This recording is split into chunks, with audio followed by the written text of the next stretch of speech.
Okay. And we are live. Back with Roadwarden. Yay! Yesterday, we tried to traverse to the north. Took us a couple of attempts because we had many places to explore. There was a rainy day where we couldn't really move around. In the end, we managed to make it to White Marshes by the skin of our teeth before the nightfall. The village that practices necromancy. And now we're going up north. We're resting at an inn, the Northern Inn, Foggy's Inn, I guess, Foggy's place. And we now have to look out for at least two more tribes in the north. Gale Rocks, supposed to be fishermen, and Creeks, hunters. And once we've all these villages discovered, also crossing to the north really took a toll on us, where our armor is pretty much broken. So, and there's plenty of fights to be had. We already had to avoid 2 fights along the road. So I'm thinking that the plan is we check out these tribes in the north while avoiding fights. Then we take the eastern road down. Once we get paid for that, we take the eastern road down so we can get back to the Pelt, because they have an armorer that can repair our armor. So yeah. Anyway, and then once all that's done, we can go back up and do some fighting with our actually repaired armor. Anyhow, let's get started. Boop. Today's quote: "Travelers don't know people, just stories." Okay then. Let's see, we can ask Foggy here about the peninsula. We can ask them about places. We've asked them about Hag Hill. Did I have any places written down yet in my journal? Or only names? White Marshes, Young Man, Beholder. I can ask about Beholder. We did ask about Hag Hills. Old Hill. Oh yeah, there was a bunch of names for the monastery. High Caves, Right Summit, Temple of Old Pagos. Let me try that. Temple of Old Pagos. Haven't heard of it. Alright. If I try High Caves. You mean the monastery? That's a name no soul uses anymore. But why are you asking me? Do I look like a pious woman to you? She moves her bent arm up and down, flexing her muscle. The monks came to... Oh wait, I did a... What was the voice I did for her again? Actually, I'm gonna need some water if I'm gonna be doing hoarse voices. Give me a second. Give me 5 seconds. I need some water.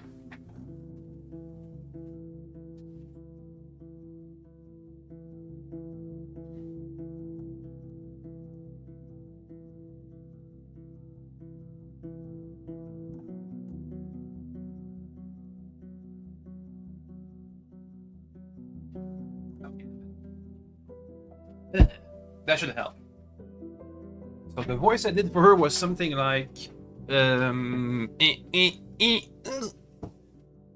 mean the monastery? Something like that. That's a name no soul uses anymore. But why are you asking me? Do I look like a pious woman to you? She moves her bent arms up and down, flexing her muscle. The monks came to the mountains long before I got here, taking over the old pagan caves, trading their crafts for food with old pagos. Now the entire village follows their teachings, and those who live in the monastery can stay inside as long as they want. A friend of mine needed to talk- wait, what? Those who live in the monastery can stay inside the village. A friend of mine needed to talk with them, so she called him with something like a bell, and then she stood by the gate for an hour, waiting for anyone to speak with her. You ask her if there were any interesting rumors, but she apologizes with a shrug. It's a place of secrets. There was this late fire mage from Gale Rocks, truly a dear. He told me that whenever he slept there, he felt as if his soul was stronger. Fingers lighter, spells brighter, he used to say. Well, the Howlers got him anyway. And can I ask about another name? So that was High Caves. What about the next name we have for that place?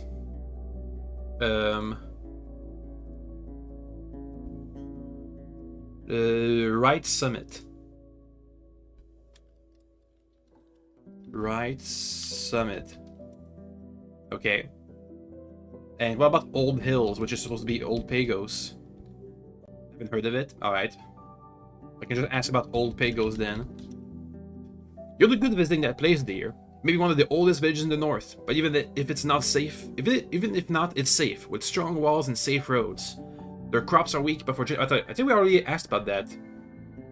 Supplies. Yeah, no, I already asked about that. Anything else? Any other place before I start looking at the map? The Predet, Foggy. What if I ask about Foggy Lake?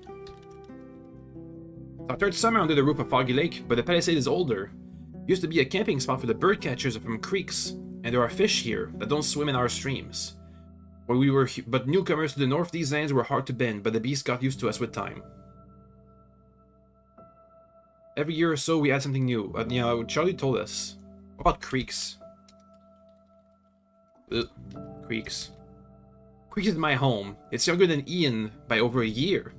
It may be small, but I felt better with the folks there than I ever did at the capital. She takes a big breath. We used to live on wild game, fish, and forage goods, and after some years we chased the larger animals out of the forest. Now our youths learn carpentry. They make barrels, planks, tools. If trade ever comes back here, we'll have things to sell. It used to be only struggle, now there's hope and laughter.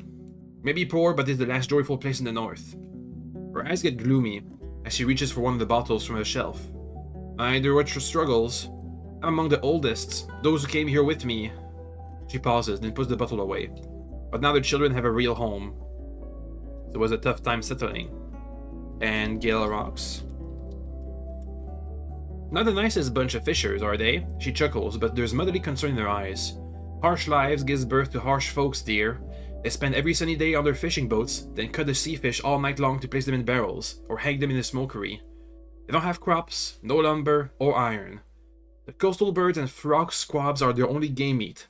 It's not too dangerous being a fisher, but all they get comes from trading.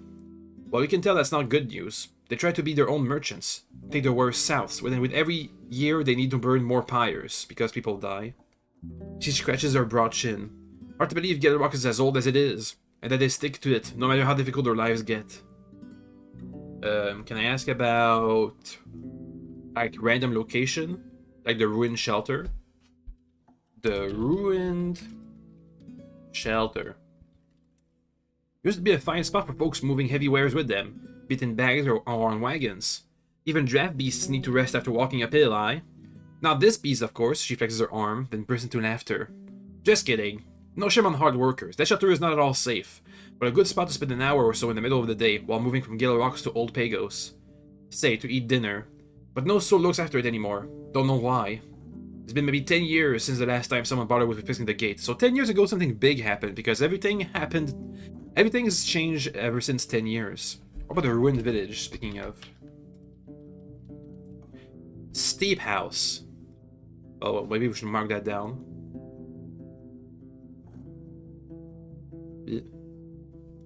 Ruined village equals steep house. Do we have that on a map? Yeah, it changed. Steep house. It keeps coming back to me. The poor old place. Those ruins used to be the richest village in the north, placed so close to the pass through Hag Hills, perfect for traders and travelers. Her eyes show sorrow. They cared about the southern road, unlike the hunters from Pelt. They farmed, looked after their forest garden, and yet... She looks away and puts her tongue on their scarred lips. They would have done better spending the dragons on the proper wall, not that pitiful palisade of theirs. They were inviting monsters. What about Pelt? It's placed in what used to be an outpost of dragon hunters, older than mine, but finally renewed. Far away, near the pass that leads to Hag Hills. An inn, so you can rest there or buy yourself some food. Jason, the innkeeper, leads a group of big game hunters. Though when they're together, he's like a cloud above them. Otherwise, there can be a lot of fun. They haven't been here long, but must be not more than 10 years, and they mostly kept to themselves.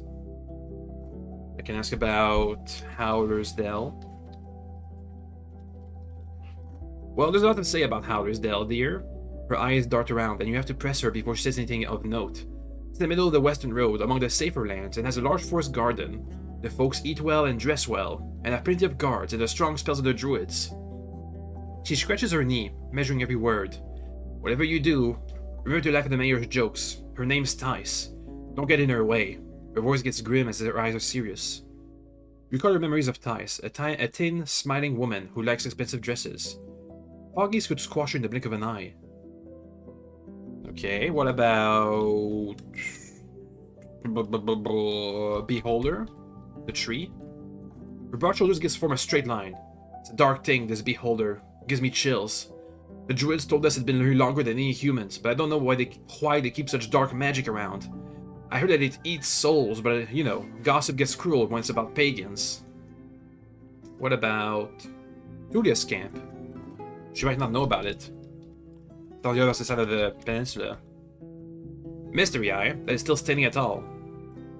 They always tell bad tales about the place. Folks disappearing or getting sick, highwaymen taking over, weird screams and nightmares. Caius, the one without the hand, knows the whereabouts with her thumb. He had a vision of one night there, something that turned his soul wicked. That's what hag hills do to folk. And the Southern Crossroads? The Southern Crossroad. Haven't heard of it. Maybe I should have put an S at the end. The Southern Crossroads.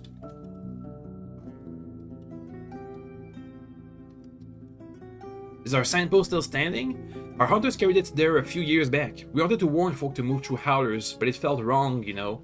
Like bowing your head, admitting you lost your home. The eastern road used to be ours, and now... She scratches her knee. Even the roadside dolmen is nothing more but a raccoon house. Well, speaking of the dolmen, anything interesting? At the southern road, it must be centuries old, but I'd rather spend a night in a young inn, thank you. I know hunters used to make campfires there, but I bet it leaves sticky soot all on the walls. Isn't it weird that there are no other chapels in the north? Maybe the wall dismantled. Still has its price after all. Funny thing, I found a hidden passage there. You tell her what you found inside, and her grimace, puzzled at first, turns to a chuckle as she scratches her white neck. So it's what? An old bandit's hideout? A warehouse? Your empty guesses don't bring you any closer to an answer. Let's just be glad it's not a cursed altar covered in blood. But who knows, maybe some traders could use this chamber to pace out their deliveries. She gives you an encouraging smile. Plenty fine find, dear. What about the Elder's Cave? The Elder's Cave. Aye, there are druids there, in the old flooded mine. I don't know much about them. They keep close to Howler's Dell, helping them with animals and plants. Only 2 of them ever came to creeks. Soon after we built our first palisade, my Ian was but a baby. You ask her what they said, and she puts her fist to her forehead. They had no guards, no weapons, not even a wolf. We're older than I am now, but we're walking down these roads as if they owned them, and came to warn us. Hello, Exuat. Hi, how am I doing? Pretty good. Because I'm playing Roadwarden, and we're having fun. Okay, where was I?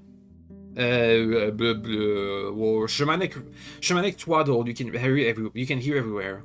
That we're to stay humble and respect their woods. It's the same as it is with the priests of Unites, dear. You keep your eyes low and nod without a word, and let them go and do your own thing. Okay, what's the next place we can check out?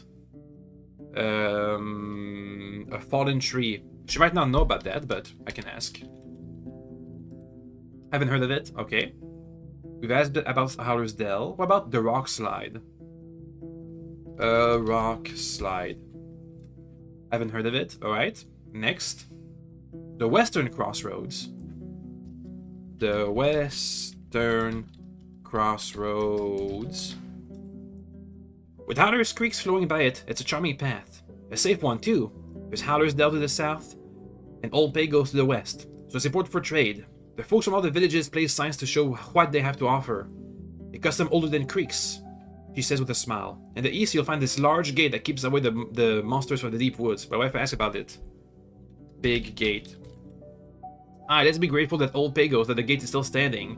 They built it all on their own decades ago, and it keeps the wingless monsters away from the western road. It's too bad that they rotted beyond that it's overgrown. My wife asked about that.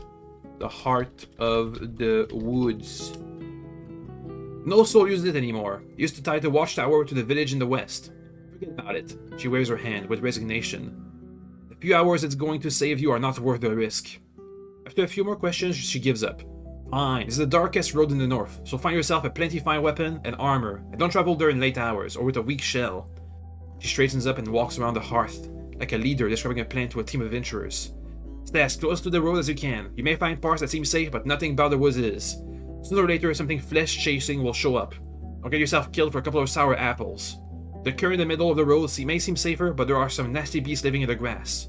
You won't return with a twisted ankle. Sounds pretty bad. What about the watchtower she talked about? Watchtower. We haven't seen that one yet. The watchtower used to be a safe shelter. She looks through the door. Its walls could stop even the larger beasts. Well, maybe not a dragon, but there are no soldiers around here, and without traders, also no mercenaries. We asked adventurers to occupy it, but all they ever did was grab what they could, hunt for a bit, then went away. Eudocia, the enchantress, said she cares not about keeping the tower in one piece. We don't even have a key to the main door. It's in Gale Rocks. We can only wait and see how many years it will take before it turns into a ruin. We ask her what we can find near the watchtower.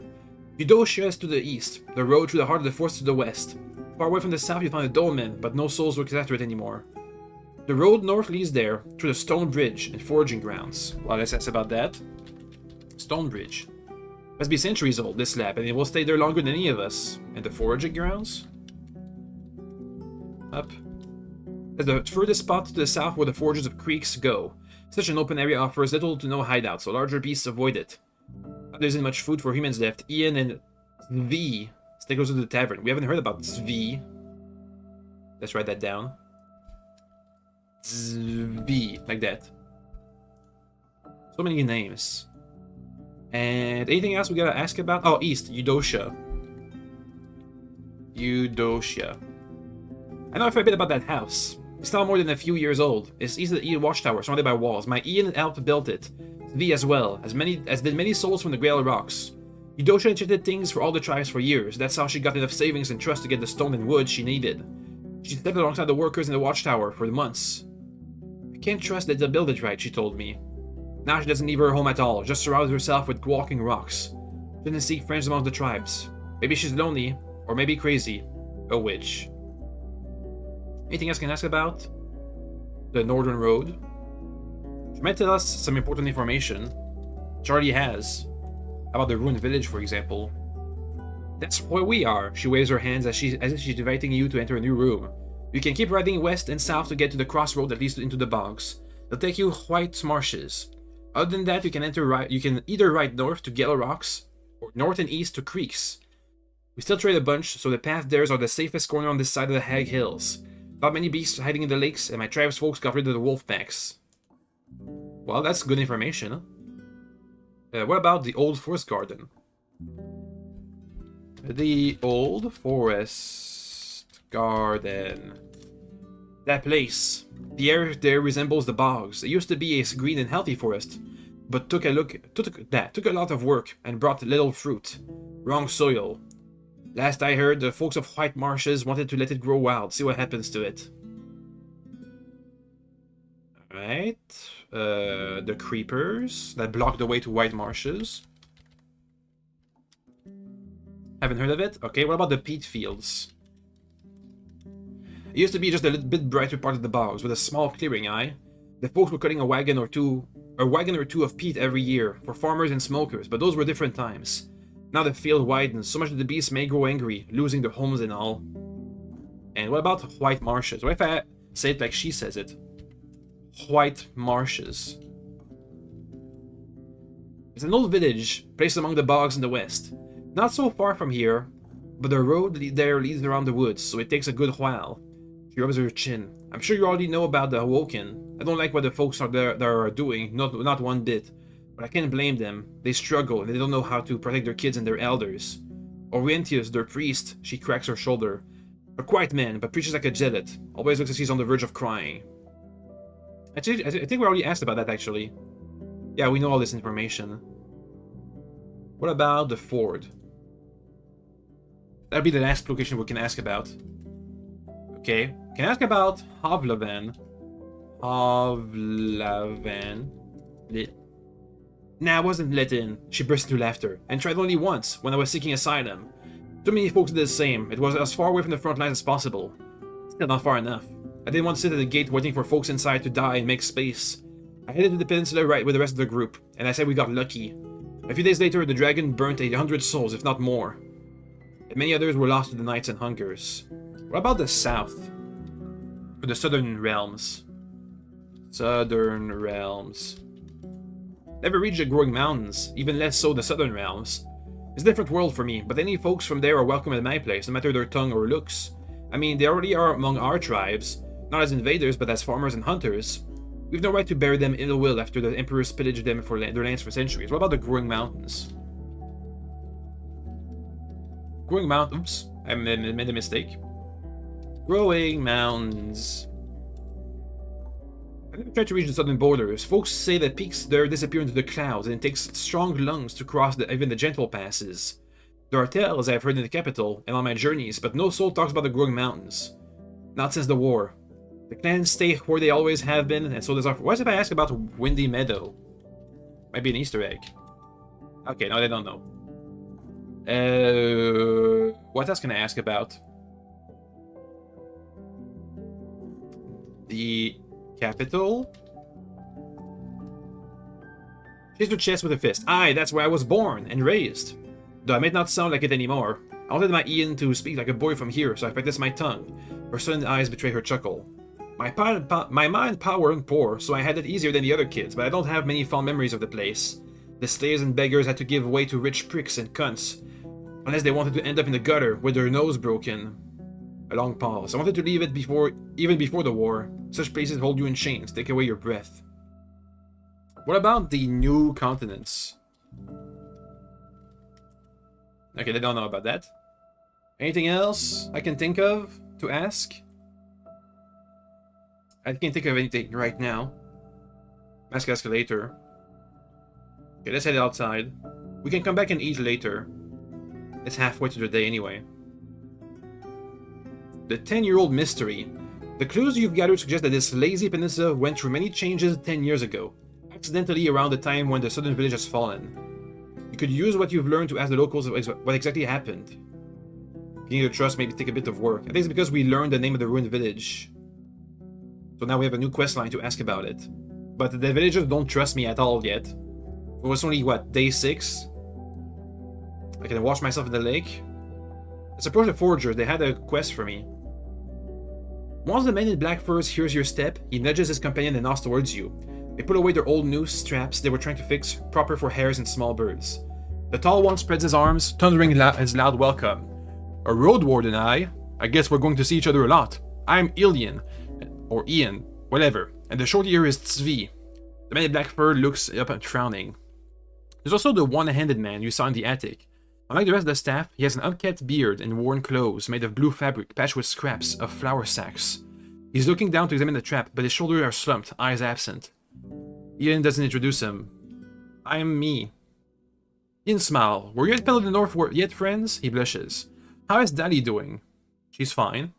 His voice gets drowsy. Her soul is young, but everyone listens when she speaks. She's always so bored, that one. His smile turns to a grin. Better say hi to her for us. Her boss was looking for hard drinks and healing potions. I wish I could have helped her. He glances at his companion, who currently observing a column of ants running around the palisade. They're offering good prices. And she was really good at dice, and told us about so many monsters. Svi adjusts his black cloak. Our traps won't fix themselves. What brings you to us? Ian frowns at this interruption, but says nothing. Do you have a job for me? What's your plan? I could use some work. Svi nods, and Ian's voice gets even louder. Glad to hear that. There's hardly any fruits left around here, and even fewer mushrooms, so we're planning to do some bird catching. A hunt without killing. Maybe not today, but in 4 days, maybe a bit later. What do you say? You need my help. You need my help with that? Ian glances at the cords used for snares. These won't do. We want to catch a runner. This big. He raises muscular arms and stops maybe a foot above his head. And bring it here alive. We want its meat for later. The man with one hand interrupts him. His voice is weak, but disdainful. Beasts ought to be dealt with, not tamed. Bonding with monsters brings only death. He has the accent of a city folk, same as yours. Will bring us full bellies in the winters, squawks Zvi. How much money? I mean, it may be a scary trip, but it won't take that long. Just show up here at noon or before it. We'll be back in a few hours. You get 5 dragons, 2 if the bird dies. That's a good price for one afternoon, Yeah, Foggy told us to bring a shield. So what's the plan? Ian grabs a rope and shakes it in front of you. We'll catch its neck. Your part will be to keep it from running. Don't hurt it, just make sure it's busy enough for us to surround it. I feel like I could use better equipment for this. Well, you shouldn't need weapons for it, friend, but you may look for something worthwhile in Hallersdale. Even points west. Akicus is all about trade. Not much for idle talk, but he sells things for all his folks. Okay, well, this guy doesn't know what he's talking about because Foggy told us to go north to Gale Rocks for the shield. I can't leave my horse behind. Well, I wouldn't worry about it. Eden weighs a hand just like his mother. Deidre will take care of it. The one-headed man stares to object, but about a harsh "shut up" from Zvi makes him sigh. His shoulder sags. Ian goes on. He's a loony and would stumble over his own feet on the trip, but does what he needs to be when told to. Give me a second, the dog wants out. I can use a drink. Ahem.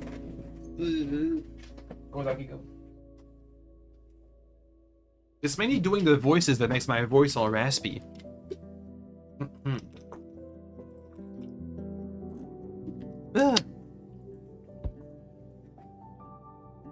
And you know he won't steal it, he hates animals. This all sounds really dangerous. That's why we want you to do the rough part, Zvi smirks. We're just foragers, a Roadwarden knows how to fight, aye? At least it's on its own without its flock. More money, please. You haggle for a bit. When Ian gets easily convinced, it's Zvi who cuts your conversation short. Even if his voice is croaky, it's also firm. You'll get 8. Ask for more and we'll do better buying food in howlers. Alright, that's a good deal. What are we gonna do with your catch? We'll take it to the palisade for a day or two. Then take it to Creeks. Our tribe's folks have enough space to look after it through autumn. We'll grab a few eggs, even after it's fresh food. Is Creeks lacking in food? The exchange looks. Maybe, admits V, but not big enough to make us pay you more. I'll be back in 4 days. So by day 10. Oh, but that puts a... I gotta repair my armor by then. And we have to head all the way south. It's probably gonna take a full day to repair that.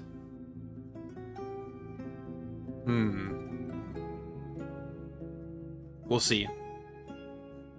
I turn towards the one without a hand. Do you know Tulia? The man gives you a surprised glance, but then looks down and crosses his arms, holding his hands up under his shoulder. I'm a new man now. There's nothing that ties me to the army.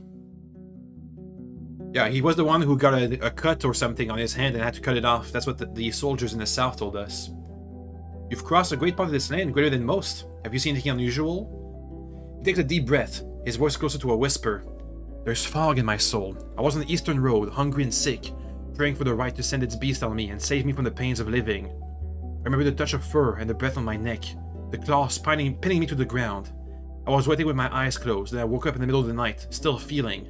I got back on my feet, walking until I reached the light of this tavern, without so much as a bruise. Foggy may have no faith in her heart, but the right used her kindness to give me a second chance. Ian frowns at the man's words, and then there's cautiousness in his voice. He may be crazy, but it's true that he came here after midnight, raving. Maybe the monsters don't like his scent. So you forgot it all? He hides his stump in the palm of his hand and curls up. I've seen a dragon eating a tree, an ape that tore away the head of a monstrous cat, and a wolf without fur that was as quick as a lightning. Now leave me alone, evil spirit. Let my shame rest. He's shaking. Let him be, aye. Zvi grunts at you. Nothing wrong about a man trying to forget. Ian rubs his chin. A furless wolf, friend? I've read about one. Our tribe's folks saw it in the heart of the woods. A nasty beast. Let's hope it won't find a mate for breeding. He charges you like a runner and jumps right at your throat. He touches his neck. So even the hunters stay away from it. Too bad we've no crossbows. He raises his wooden club. Better to avoid the deep woods without one. Thankfully we have a crossbow and a fine weapon. We would just need some better armor and I think we'd be fine to cross the deep woods.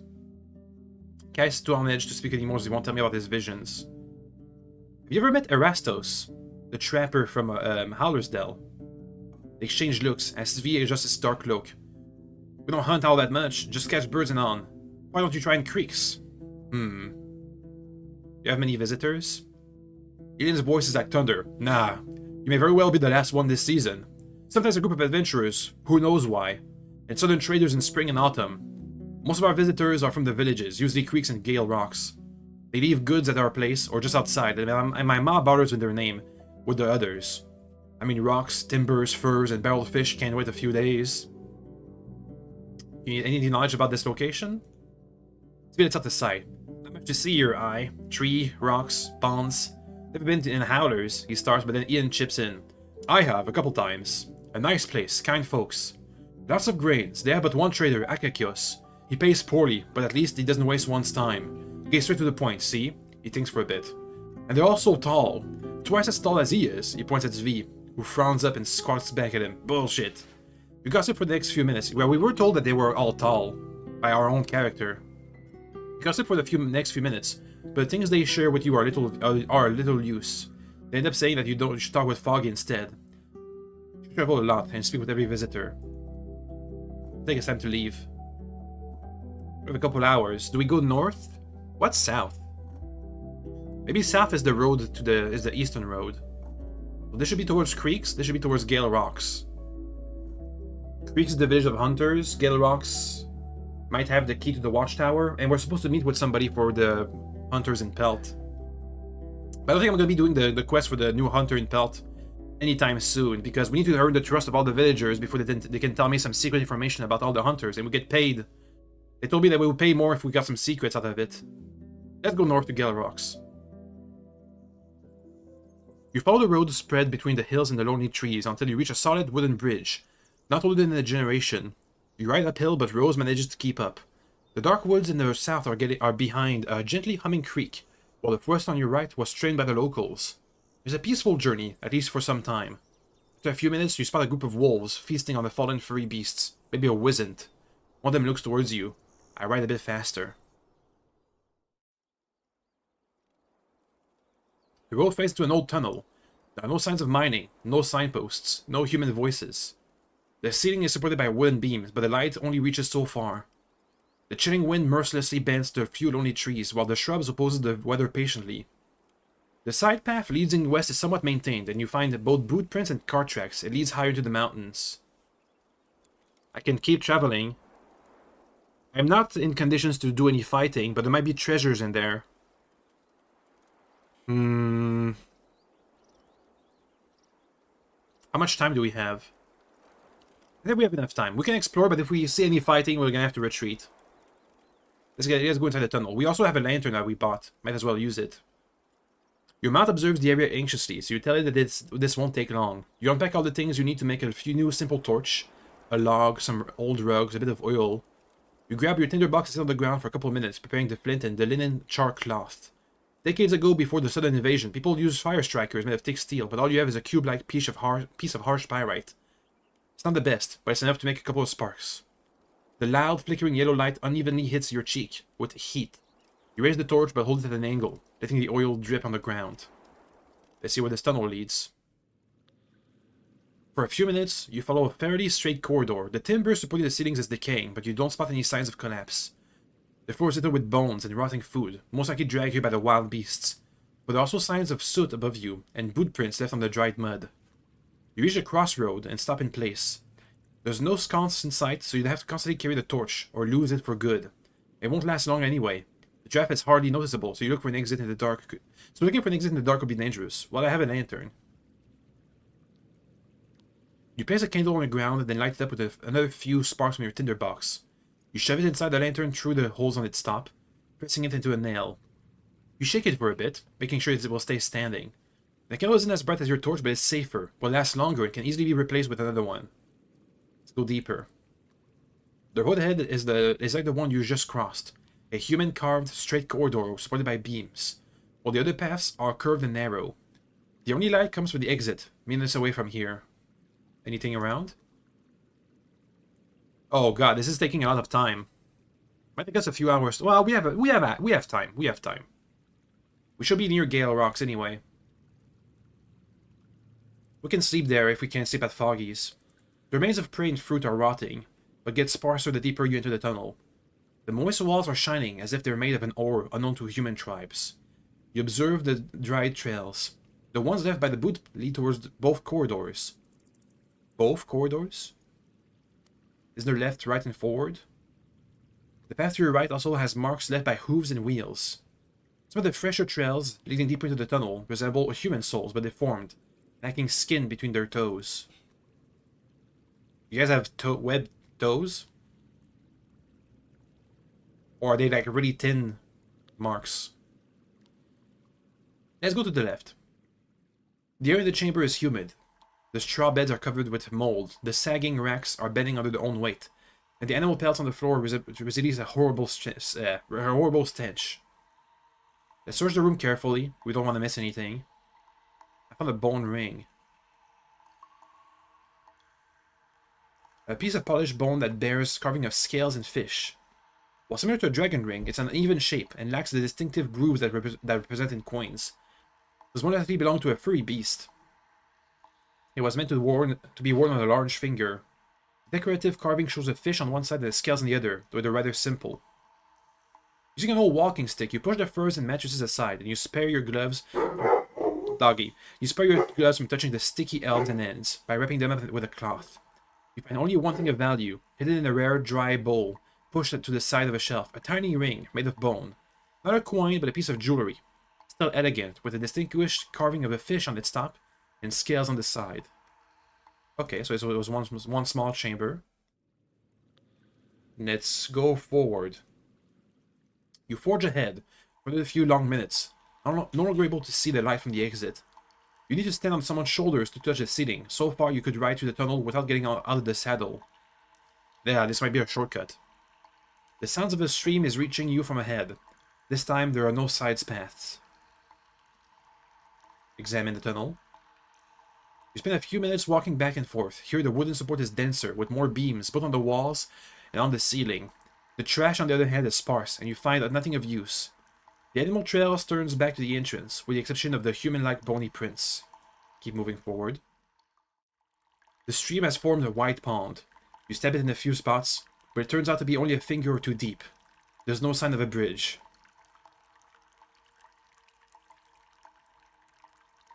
Look at the water. It's clean, but the dark rocks and the lack of light camouflage its soft, sand-like bed. You find a few fish bones and other remains, but with every step you disturb the sediment, further clouding the water. The water flows from your right to the left. Its trail is wide enough to follow, at least for a few steps, and so tall you can do so without crouching. You can keep moving forward. The open door to your right leads to a narrow corridor. You take a look further down the tunnel. A cave-in broke the timber, blocking the path forward. Look at the cave-in.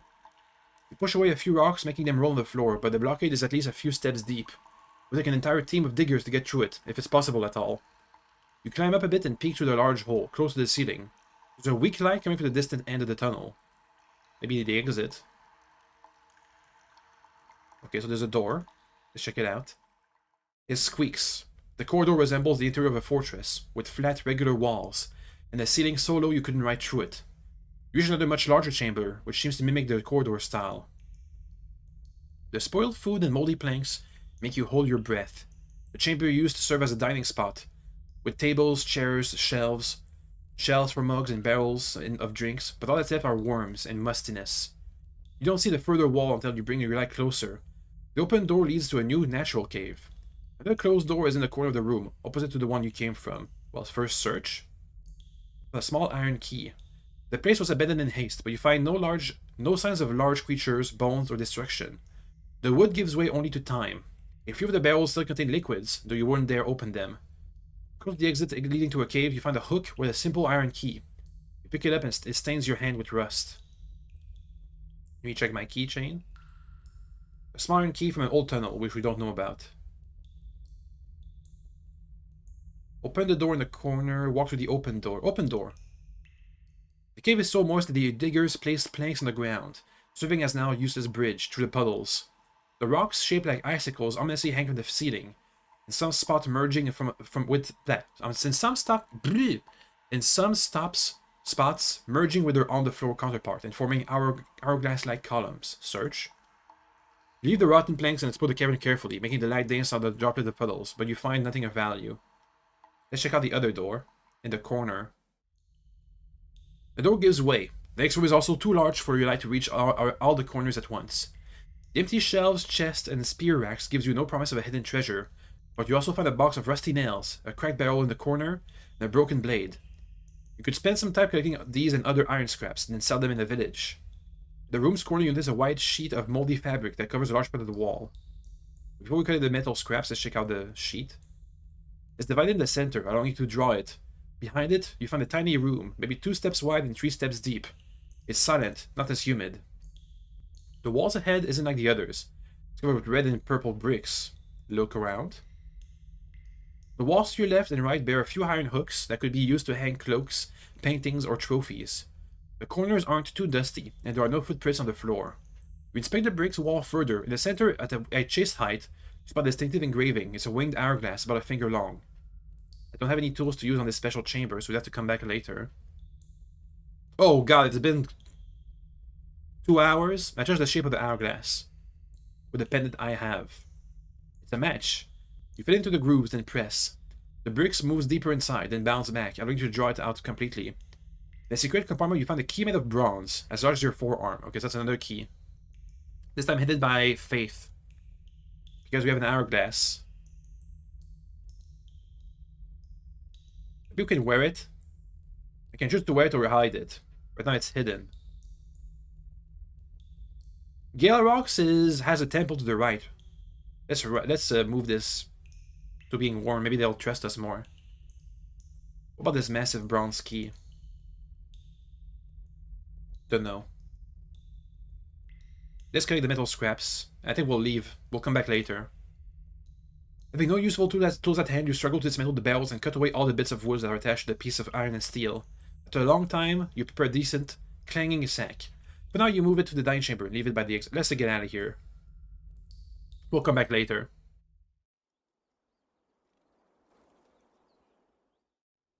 New entry, the closed tunnel. The detour is not as smooth as the main road. A wagon could make it through, but even so, you have to squeeze between some narrow corridors, hoping no beast is going to jump at you from a ledge. You walk, leading your mouth with an axe in your hand. In the middle of the road, after reaching one of the higher hills, you take a glance ahead. Even from here, you see the sun reflecting from the ocean, but there's also a pillar of smoke coming from the distant west. There may be a volcano somewhere behind the horizon, but you can't tell if it's part of the peninsula or maybe a yet stranger island. A pillar of smoke coming from the distant west, a volcano. Let's write that down. Or an island of some kind. Volcano island. I can ask Foggy. Maybe they know. Once you get to the other side of the mountain, you find the northern entrance of to the tunnel blocked by a large bronze gate. So tall and wide, you're not sure if it's something you could open with your muscle alone. There's a keyhole as well, as large as your hand. You could unlock the tunnel once we clear it. Shortcut. 2 hours left. You get a good look at the village from a distant hill. It's torn between taming the crags and succumbing to their whims. The grey boulders are like the rotting teeth of a giant, sprinkled around by an ancient spirit. Boulders? Oh, it's between... Okay, this vision is between a set of boulders. Or maybe their houses are boulders? There are only a few windows, and you can only imagine how dark and cold the gouge-out rooms have to be. The buildings and walls made out of logs or stone blocks must be much younger than the caves. The impressive, whitewashed keep standing on the top of the hill in the west could just as well have been built in the city. Smoke rises from both sides of the wild river. You see many busy souls as they go about moving tools, food, and timber over the bridge. Your arrival at the eastern gate causes some curious glances, but the only person who approaches you is a man who was sitting at a table, discussing something with a few elders. He's carrying a crossbow on his back and a long rusty knife at his side. But he doesn't reach for them. Must be a guard at dismount. The man has to be older than 40. He wears an elegant blue-green linen tunic, but no armor. His skin is yellowish, like seaweed seen through a sunbeam. His long grey hair is tied in a ponytail, and his beard is trimmed to half a finger's length. A few large cysts make him look sickly, but his powerful, truculent voice adds to him strength and confidence. Cheers, stranger. You've reached Gale Rocks. You did. He observes your mount and looks at the path coming behind you. I see no caravan from here. Are they coming? Suddenly meets your eyes, and his tone gets even harsher. Or are you here to hide all about? I listen to the nearby conversation. You have to get used to some of the locals' words and phrases that you've only heard coming from the mouths of the oldest of city folks. The vast similarities to the tongues of Holovan only make these differences more distracting. Playful? I grin widely. Nah, I'll show you some tricks, and I'm on my way.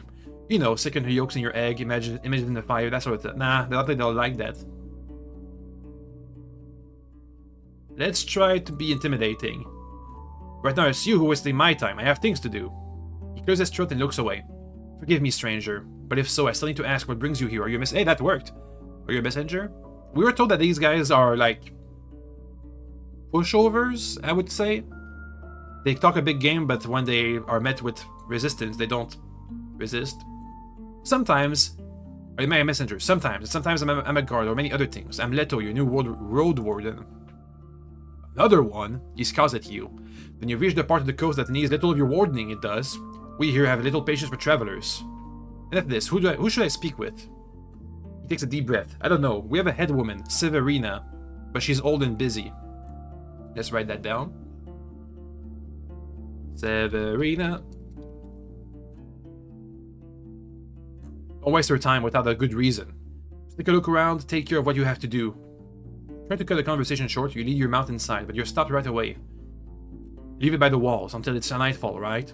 After he meets your eyes, he suddenly grows timid. Don't worry, we'll keep an eye on it. You tether your horse to the stems of a shrub, and the man nods with approval. He then raises his eyes. It's almost dark. We have no inn, but go speak with Fulvia. She may have a room to spare, she may. Without another word, he returns to a group of elders, where he helps one of them move bones. You go to... Well... Let's write that down, Fulvia. I think we're gonna have to spend the night here. Well, depends how long it takes to go back to Foggy Inn. Fulvia.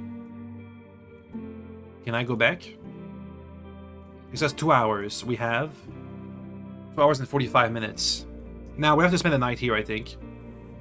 We'll just have to do a lot of stuff in the village. Let's see. Let's go with Fulvia first. Following the instructions, you reach a building with an entrance from the garden side. You step through the door, leading into the mouth of the cave, and call the person you were told to speak with, Fulvia. That over here? You reach a building with an entrance from the garden side. Yeah, that's over there. That's the glowing building. Fulvia, the roomkeeper. She comes to you from the half-dark corridor. She fits the description you heard, slightly round, partially because of the tunic and heavy pants hidden beneath the dark green robe. She looks like an eccentric city priest, with the massive hourglass made of beautifully polished driftwood she wears, and the kerchief covering both her neck and hair. One feature that hasn't been mentioned by the locals are her eyes, grey, asymmetrical, partially closed and unfocused. Once she gets closer, she turns her head, gazing into the rock and pointing her left ear at you. Her steps are confident, and her hands keep touching the walls on both sides. She's old, wrinkled, and pale, but her voice remains strong. Your first instinct is to nod, only to realize that it won't really help you much. She repeats. You smell of a horse. Room? Yes. Right. She walks down the corridor, between the few humble chambers, some of which are inhabited by sleeping souls. After just a few steps, the light coming from the entrance helps you no more. You follow the sound of boots, and the smell of rosemary perfume. And suddenly you hear a rock hitting something made of metal. The lit candle makes you sigh with relief. What color? After a brief moment, she tries again. The horse coat. It has white and black stripes. Like a zebra. Mouse, dun, grey, black, bay.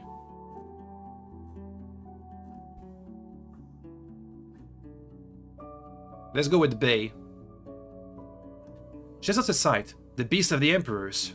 Must be a beauty. The room is far from comforting. The ceiling is only a head above you. The walls are rounded and bare of any decoration. And the only chest looks like more of a crude crate. At least the dried grasses covering the sleeping pallet are bug-free and smell of freshness. You don't have to share it, she says with amusement. How much? She chuckles, still turned to you with her profile. Don't worry, you won't be cold, and we don't let anything mold in here. I have a nose for it. She demonstrates with a loud sniff. You can work for the village for merely a few hours in the morning, move some weights around, or you can pay me 2 coins. I won't take less, for I need none at all. Just throw it at Severina's chest in a few days. I think we'd be better off sleeping at Foggy's. So either I pay with my time, or I pay 2 coins. Depends. I have 4 coins left, and we're here to make money! But can I really afford to waste time? I don't think so. I think we'll have to pay the money. Do you know who Cassia is? One of the hunters we're supposed to get to the pelt. She's a moment to think. Rufina's sister, eh? Last time I spoke with her, she was but a small lass. Rufina's sister. Rufina. I leave the cave. A harpy is circling dangerously low above the village. The guards are running around trying to keep up with it, but the children are being told to hide indoors. I'm looking for someone. The gatekeeper. I was meant to speak with Cassia. Maybe there are some locals looking for a match because we're supposed to do some matchmaking. While the vast majority of the locals see this place as their home, and even a few feel indebted to their families and neighbors for looking after them, Paulus sees a different path. Let me write that down, because I gotta ask the innkeep about that. And I'm not gonna be able to remember all these names. Paulus sees a different path. He isn't even 20, but trained to work on the beach, is strong, slim, and a bit loud. I can even hunt fish, if that's the only work left. He admits when asked about his plans for the future. Just not here, not after all them neighbors turn a blind eye towards my harpy of a mother. He reveals the scars on his back, left by willow whitties. He mentioned religion, and he shrugs without a second thought. I can do whatever, bearing wicked spells. You make sure he means necromancy and blood magic. Right. All I want is a companion for the mornings and evening, a woman with a kind soul, and if good winds allow us, to be the mother of our children. I'm ready to work for them till I faint. He flexes his muscles. I'd gauge my arm on for that. Marina is a few years older, but much shorter, pale, and with dark sickles on her eyes. While she hopes to find a wife or a husband, she won't leave the village. I have a 6-year-old. I have a 6-year-old, and his father went to the fogs on a foraging trip. I'd love to have more kids, but my forebears have been living in this village for longer than anyone can tell. And I'd rather not make our blood too thick. I'm gonna sneeze a bit. Okay, let's write that down. Marina.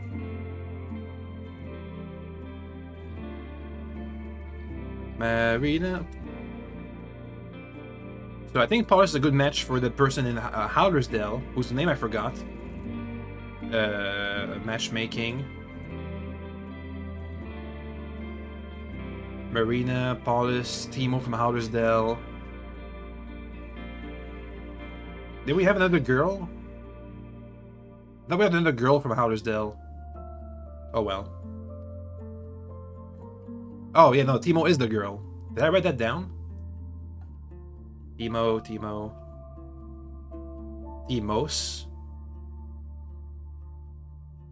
I'll write it down.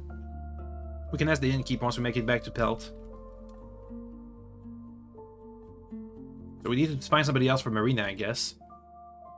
You ask about what sort of trait she's looking for. Someone kind, loyal, serious, and diligent, no matter if they're a water courier or an artisan. My own back is weak. It is. It suffers after standing for long hours. I put fish smoking, cleaning, foraging, whatever there is to do. When asked about her convictions, she looks at you as if the question is beyond absurd. I won't lie with a ladder lass that's stranger to Right's teachings. Okay. Paulus. I can tell them about Timo from Howlers. He asks you a few additional questions, some of which are centered around Timo's face and figure, and spoken with embarrassment. Then flashes you with a wide smile. Right. Right, she sounds dreamy. If she's in, I am in. Let me know what she thinks about me. Okay. A few older people, some of them laughing, some shouting their frustration, chased an escaped peasant. I was meant to speak with Cassia for Dali. It's our last chance to go back to Foggy's place if I really want to save money. I think saving my time is more important than saving my money. Finding her takes quite a few minutes. The other guards claim that she's patrolling the grounds around the village, but you find her sitting against the western wall. Once she sees you, she strances up, greeting you with spread arms. An outsider in our beautiful village. Her shouts makes you stop long before you reach her. Now how can I be of service? Do you need help with bloodthirsty beasts? Are the treacherous bandits chasing after you? Have you lost the taste of life? Her sudden laughter makes the pigeon fly away. Speak, speak! Daddy heard you'd like to be a huntress. Splendid. As long as we can promise we'd head to Portia for a fitting dinner first, I'm ready to leave first thing in the morning. What's Portia? I can ask Foggy about that. Portia. Her voice remains loud, adding to her confident gesture. Wait, Portia must be a place in this village, which I haven't heard about yet. Her voice remains loud, adding to her confident gestures and cheerful stance. She's wearing a decent gambeson, but is lazily put on, without tightening the straps and cords matching her loose, dirty, short hair. She's large, both tall and wide, but has a prominent stomach. The only weapon she's carrying is a club longer than your arm, and she shows it with enthusiasm. Her dark, yellow eyes are as large as dragon bones, but you can't read as much from them. Tell me about your talents. Where am I to start? She raises her club above her head. I can crush, I can smash, I can catch, I can dispatch. She takes a wide swing and steps forward. I tore out to the first harpy head when I was 8, bare hands. Shows you her open palm, twice the size of most humans. Troll hand, sister called me, until I... She hits the air between the two of you. Then she punched her. Are you sure you don't want to live here? Great home, great people, she assures you. Great fish and salt. But the beasts, the space to grow? She moves her right hand in front of her eyes, looking at the thumb and the index finger just steady spread apart. Tiny. Well, so far she sounds like a better pick than Erastos. But we have to ask the other people. I've only ever heard bad things about Erastos, really. Fighting is one thing, but the wilderness takes cunning. You catch a glimpse of her hesitation, but she narrows your eyes. But she soon returns to her loud self. Are you less eager to hear the tale of my deeds? Want me to tell you how I lifted the curse blocking the mountain trail? Or how I led the Demosorians away from our pier? Without me, this place would have fallen long ago. Before I ask you, I'll ask your tribe about you. Suddenly she looks down and clears her throat and points at you with her weapon. You ain't saying you don't believe me, do you, stranger? Before you respond, she bursts with laughter. I guess so. We're a busy tribe. I better not hear you're causing trouble around here. Cheers. She says the last few words while being turned away from... she says the last few words while being turned away from... heading to the top of the nearest hill. Whatever. I can go to the gatekeeper, who I don't know about. The guard you met when you first arrive at the village is leaning against the wall, observing both the gates and your mount. Whenever Rose snorts, the gatekeeper reaches for his axe. He sighs when he notices your gaze. What? You guys haven't shown me around, and I don't know this place yet. I know you have a shop somewhere. I can get a shield. Let me write it down, the gatekeeper. I can maybe ask Ian for... or Jason for his name.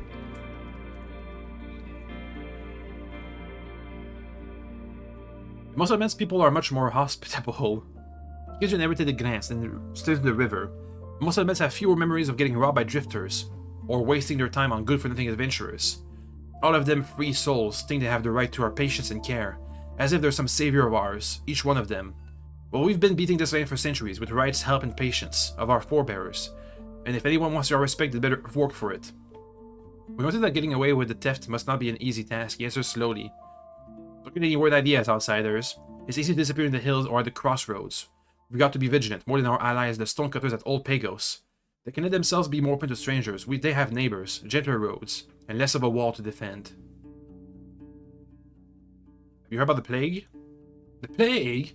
His voice is close to a shout, and a few people glance towards the two of you. The guard grows pale.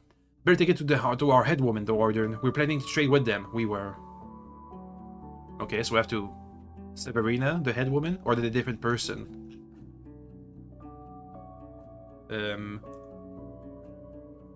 Equals head woman? Question mark? Were you ever both working with Cassia? He stops you with an annoyed grunt. What did she do this time? Getting no answer, you waves it off. Right. I give her orders sometimes, but she's a tough rock and won't get polished easily. More often than not, she's the first one to run away, saying she'll get the others. Give me a break. Not the best. Been bothered by bandits? What do you mean, bandits? I used as a group of soldiers. I already faced them half a year ago. And you heard in Avleman? They killed and got killed. He shrugs, as if there's nothing more to get, but you try to push him harder, sharing some of the gathered store rumors. Dasha in her group? You're wrong. She's from here. She wouldn't bother us, or our neighbors. She's just one of the lost free folks. Couldn't force herself to come back after the events that can't be changed now. She's just hunting for treasures in the ruins, trading. That's where she gets her stuff and coins. You can still learn more about the wares this village has to offer, yeah, because they aren't gonna be... Unlike with Howlersdale, these guys aren't showing me around. So I have to look around myself. I'm looking for someone. Which person or service are you looking for? Head woman. Our head woman is in the keep. This is a young basket weaver. with legs too short and thin for her to stand on. But she's not very patient with strangers, she's not, or with loud neighbors. You take her with a nod and head to the hill on the western bank, walking past the big kitchen. There's a big kitchen there. I should remember to look at that later. The steep path leads to an open, unguarded gate. As you look around the yard, you notice a few pigeons running around, keenly observed by a pet griffin tied to a wooden beam. Some drying under wire, hanging from a rope, a spiked flail leaning against the wall carelessly, and a knocked-over bucket lying in a puddle of water. The place may be messy, but it's not impaired in its function. Preparing for defense wouldn't take longer than a few minutes. Judging by the wall walk of the bailey, it could set an attack from a larger squad of soldiers. The current state of the place makes you think of Hadlovan, whose stronghold yards and temple walls are often surrounded by small peddlers, a few of which are even allowed to set up their stalls. As long as they don't hinder anyone else's task, they're allowed to pursue the scarce scraps of open space. Look at the keep. The bright walls stand out from the other structures in the village, and as far as you can tell, the current layer of whitewash is still fresh. There must be at least 3 floors inside, enough space to contain more than 100 people, though without much between them. There are arrow slits in the walls, and the roof is surrounded by a fence-like barrier, a perfect spot for boulder throwers and archers. You can see it here. Oop, this thingy mibub. The large entrance door is ajar, with a wrinkled man sitting on a pillow placed on the stairs. He's not wearing a gambeson, but a fine steel sickle sword he has at his side makes it clear that he's not just a regular guard. He stops what he's doing, carving a figurine from a log, and stands up to greet you. Cheers, Roadwarden. Severina was told about your arrival. Follow me. He may be old, but he is tall, with the long and thin arms of a sea folk, a neatly groomed beard, and his grey hair in a ponytail. As you follow him, you're hit by the strong scent of the glow of cloves. Down the stairs. The door is thick and can be barricaded with 2 wooden bars. The hall is filled with benches, some of which are placed on top of the others, giving a bit more space for now. There's one path to the next door, suspiciously covered with planks. The chamber is free of the roaming of the river, the shouts of the workers, the chaos of the animals, or the smell of cooked food. The room is well lit both by sunlight and candles, and quite drafty, though you still smell perfumes and aging wood. You doubt anyone lives here or even uses this room for dining. The Roadwarden is here, says the guard, and approaches the desk, standing between you and the old woman standing behind it. I take a closer look at her. So far, she hasn't spared you as much as a glance. She's writing on a large wax tablet with a stylus as large as a dagger, and since she's a bit stooped, you see only her from the chest up. She's wearing a thick, warm dress in the color of a cherry, an even darker, modest hat that's covering her hair. She could be older than 70, yet her face and hands have been spared from scars harsher than some pockmarks scarred by illnesses. If you were to encounter her in Hadlovan, you would expect her to be an official, or maybe a rich scribe. Some of her belongings, however, wouldn't be found in the city's desks. The wax of her tablet isn't dyed. Instead of keeping water in a cup, she has a large, colorful shell, and the winged hourglass placed on her stone stand is made of dried seaweed. I guess it's a young woman sitting in a corner. Her crossbow is pointing at you. The resemblance between her and the elder is stunning, though she's slim and a bit taller, and wears a simple dark blue and black woolen tunic. While she's resting on a chair, she looks at you almost without blinking, with hardly any movement, like a cat staring at a rat, trying to judge if you're a defenseless prey or a threat. I pat my axe. You seem to be worried, yet you skipped a few important steps when it comes to security. She looks at the young woman aiming at you. We'd rather have you feel as if you have a chance of fighting for yourself. Her violet eyes turns toward you, studying you carefully. Not peck at butcher's hands like a squab. We won't attack you, but neither do we trust you. Follow our customs and you'll be safe. Your accent is not as thick as the ones among the younger villagers, keeping a shadow of the years when the guild had the tighter ties with the peninsula. But since she has no teeth, you have to think for a moment before you recognize some of her words. If you want to chat, find yourself a gossiper. We have enough old people in the village. But if there's something only I can help you with, speak. She puts away her stylus and clasps her hands on the desk, observing you gently, but also glancing at the exit. Asterion, Gale Rocks, Work, the village in the south, Ecomancers, Cassia. Let's first go with the plague. She looks at the perfumed man, who's standing with an open mouth. Glances at the crossbow woman, who has lowered her weapon. The head woman, still without a word, leans forward and rests her forehead on the back of her hand. Her guard tries to speak, but she looks at him with sorrow. Let me think, she states. After less than a minute, tells him to gather the council once your meeting is over. I say nothing. She glances at the exit. Do you have work for me? She runs her eyes over to you, then frowns without as much as a hint of subtlety. Show me first that you're worth something. Work with our fisher. Find something, someone seeking a messenger. I don't need a stranger before autumn, when we'll trade for winter grain. Okay. Asterion? She shrugs and reaches for one of the candles, casting better light on one of her smaller wax tablets. I know who he is, but I've only spoken with him a few times, and heard that he stopped visiting the villages at the beginning of summer. If he was around, I would know about it. I would. You mentioned that you doubt a Roadwarden would simply ignore a red woman of such a large village, and she looks at the ceiling, chewing on her bottom lip. I don't know what you're trying to imply, she says with a tone that won't accept any discussion. I had as much in common with him as I have with you. I don't trust strangers with crucial tasks, and if a warden of any kind wants to demonstrate that they know what they're doing, I invite them to survive a year or two before they bark. I don't respond. My patience is running short, outsider. Are you sure the matters can't wait until tomorrow? I don't have anything really pressing. Nah. You suddenly turn around, sure that someone is watching you, but you find no one as usual. Okay, I'm looking for... guard. Well, let's try that. Guard. The guard you met when you first arrived. Nothing. What about that place that serves food? Portia. Portia. You head to the building that releases not only smoke, but also the smell of roasting meat and spices. Oh, it's next to the keep. In front of it, you find a sweating, wrinkled woman with a shaved head and a simple, rag-like band on her hips.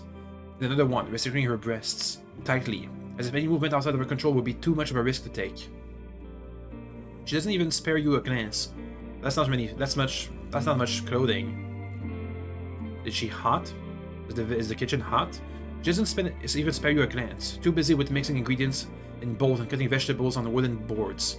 Her eyes are focused, but whenever she tilts her head high enough for you to see her face, you spot her subtle, a challenging smile.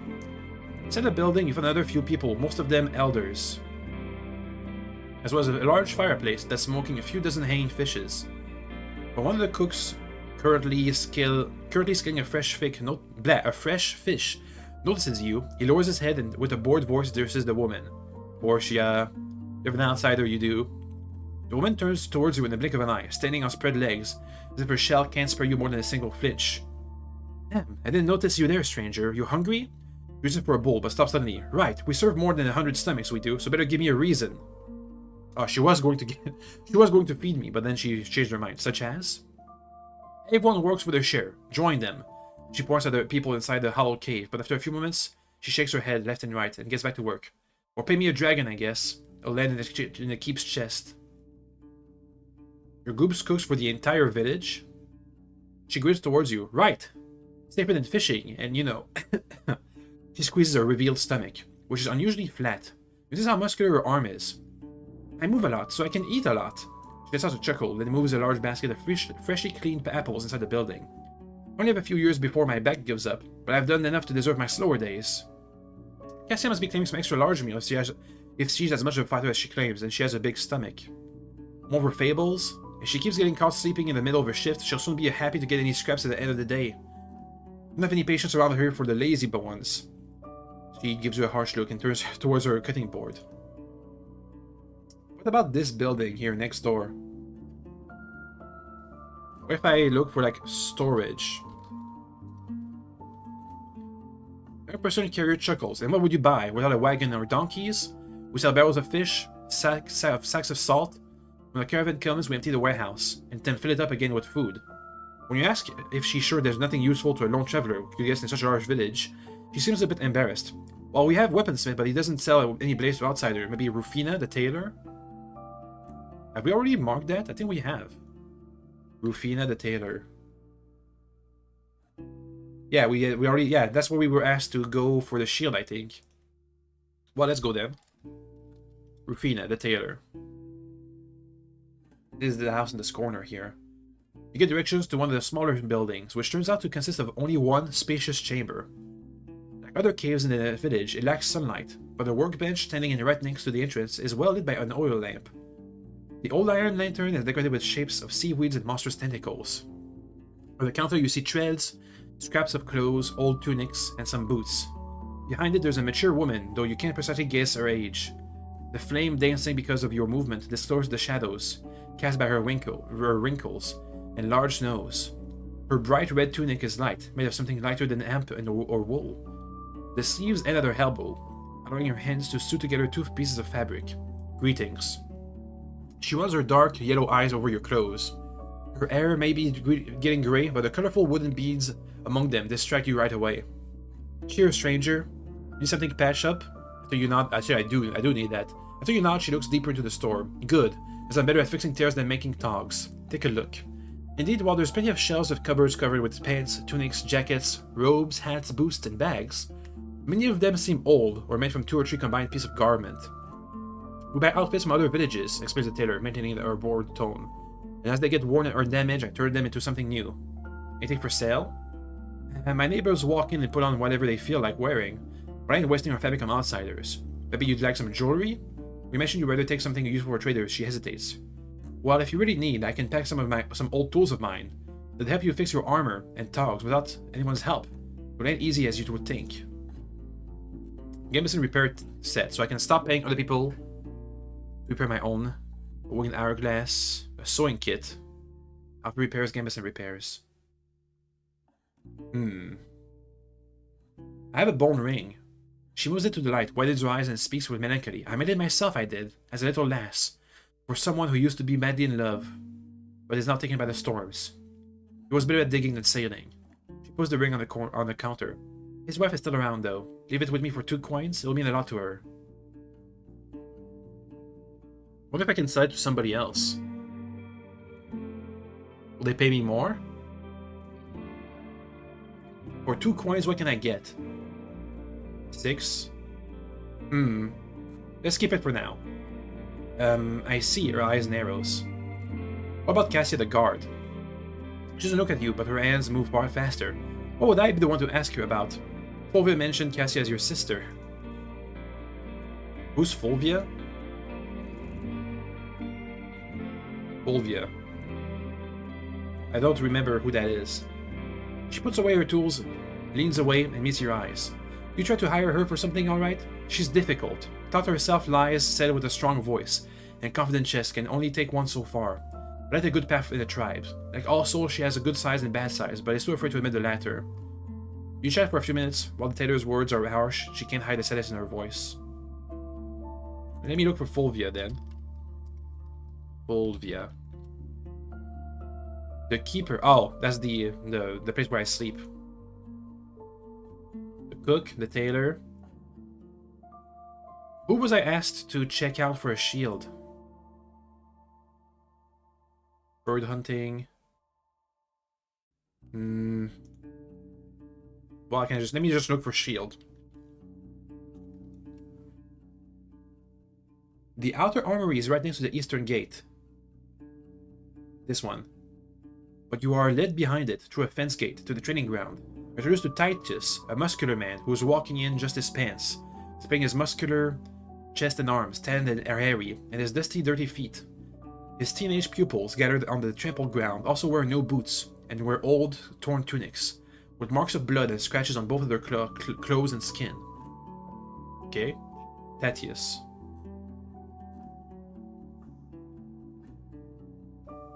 Tatius. There we go. The man is looking through a few toy weapons gathered in barrels, a wooden sword, a few spears with their tips wrapped in rags, and similar-looking clubs. After your arrival, the man throws a spear, the one of the younger kids, tells the other to get him like a mad boar, and soon after that you hear a painful thud and cheerful laughter. And after you vivid red cherries. Maybe the last ones this season. Maybe just over 30 years old, yet his wide shoulders, unusual height, and straight posture make even his kindest words sound like a threat. Need something from me, Roadwarden? I'm looking for better equipment. Then you came to the wrong village. We don't sell anything we've stored at our armory. We need these things for ourselves. When you mention dragon bones, he looks away at the kids. and orders them to divide into 2 teams, letting the assaulted spearmen rest for a bit. What am I to do with dragons? Buy blades? His chuckle, while fake, is loud and moves his chest up and down. So he insists that he may want to think if there's nothing of an axe user such as yourself to find here. He puffs out his cheeks and takes thinking of an exhale. You know what? Come, take a look. And you, he looks at the teens. A few minutes of rest. Don't lose any eyes. You go back to the armory door, and take a few breaths. The man shows you a kite shield so large you could cover half your shell with ease. It's a gift we receive, but we don't use such shapes. It's too weird for us. You can buy it if you wish, or maybe you'd like to grab some quarrels if you have a crossbow. We have enough of those. The shit is only $4. Not used to. If you're not used to using it in combat, but we're gonna have it.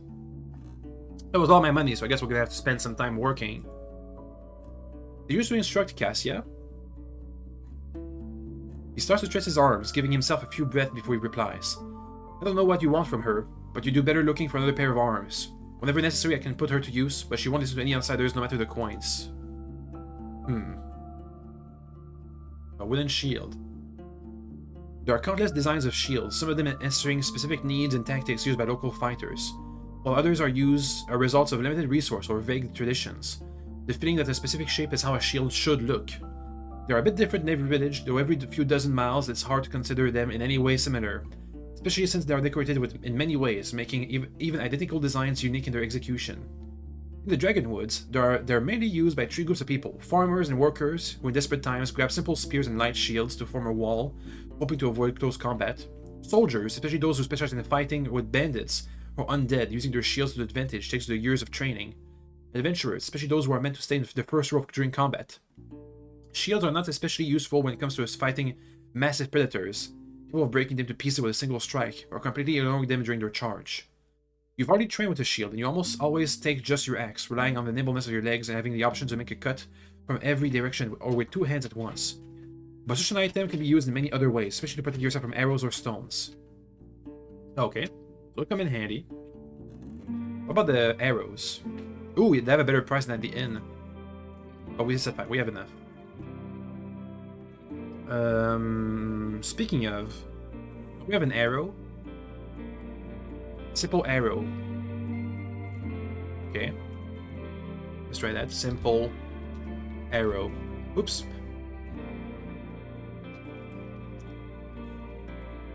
No. A boyer. No. Bow. No. Arrow. Oh. I think I got it.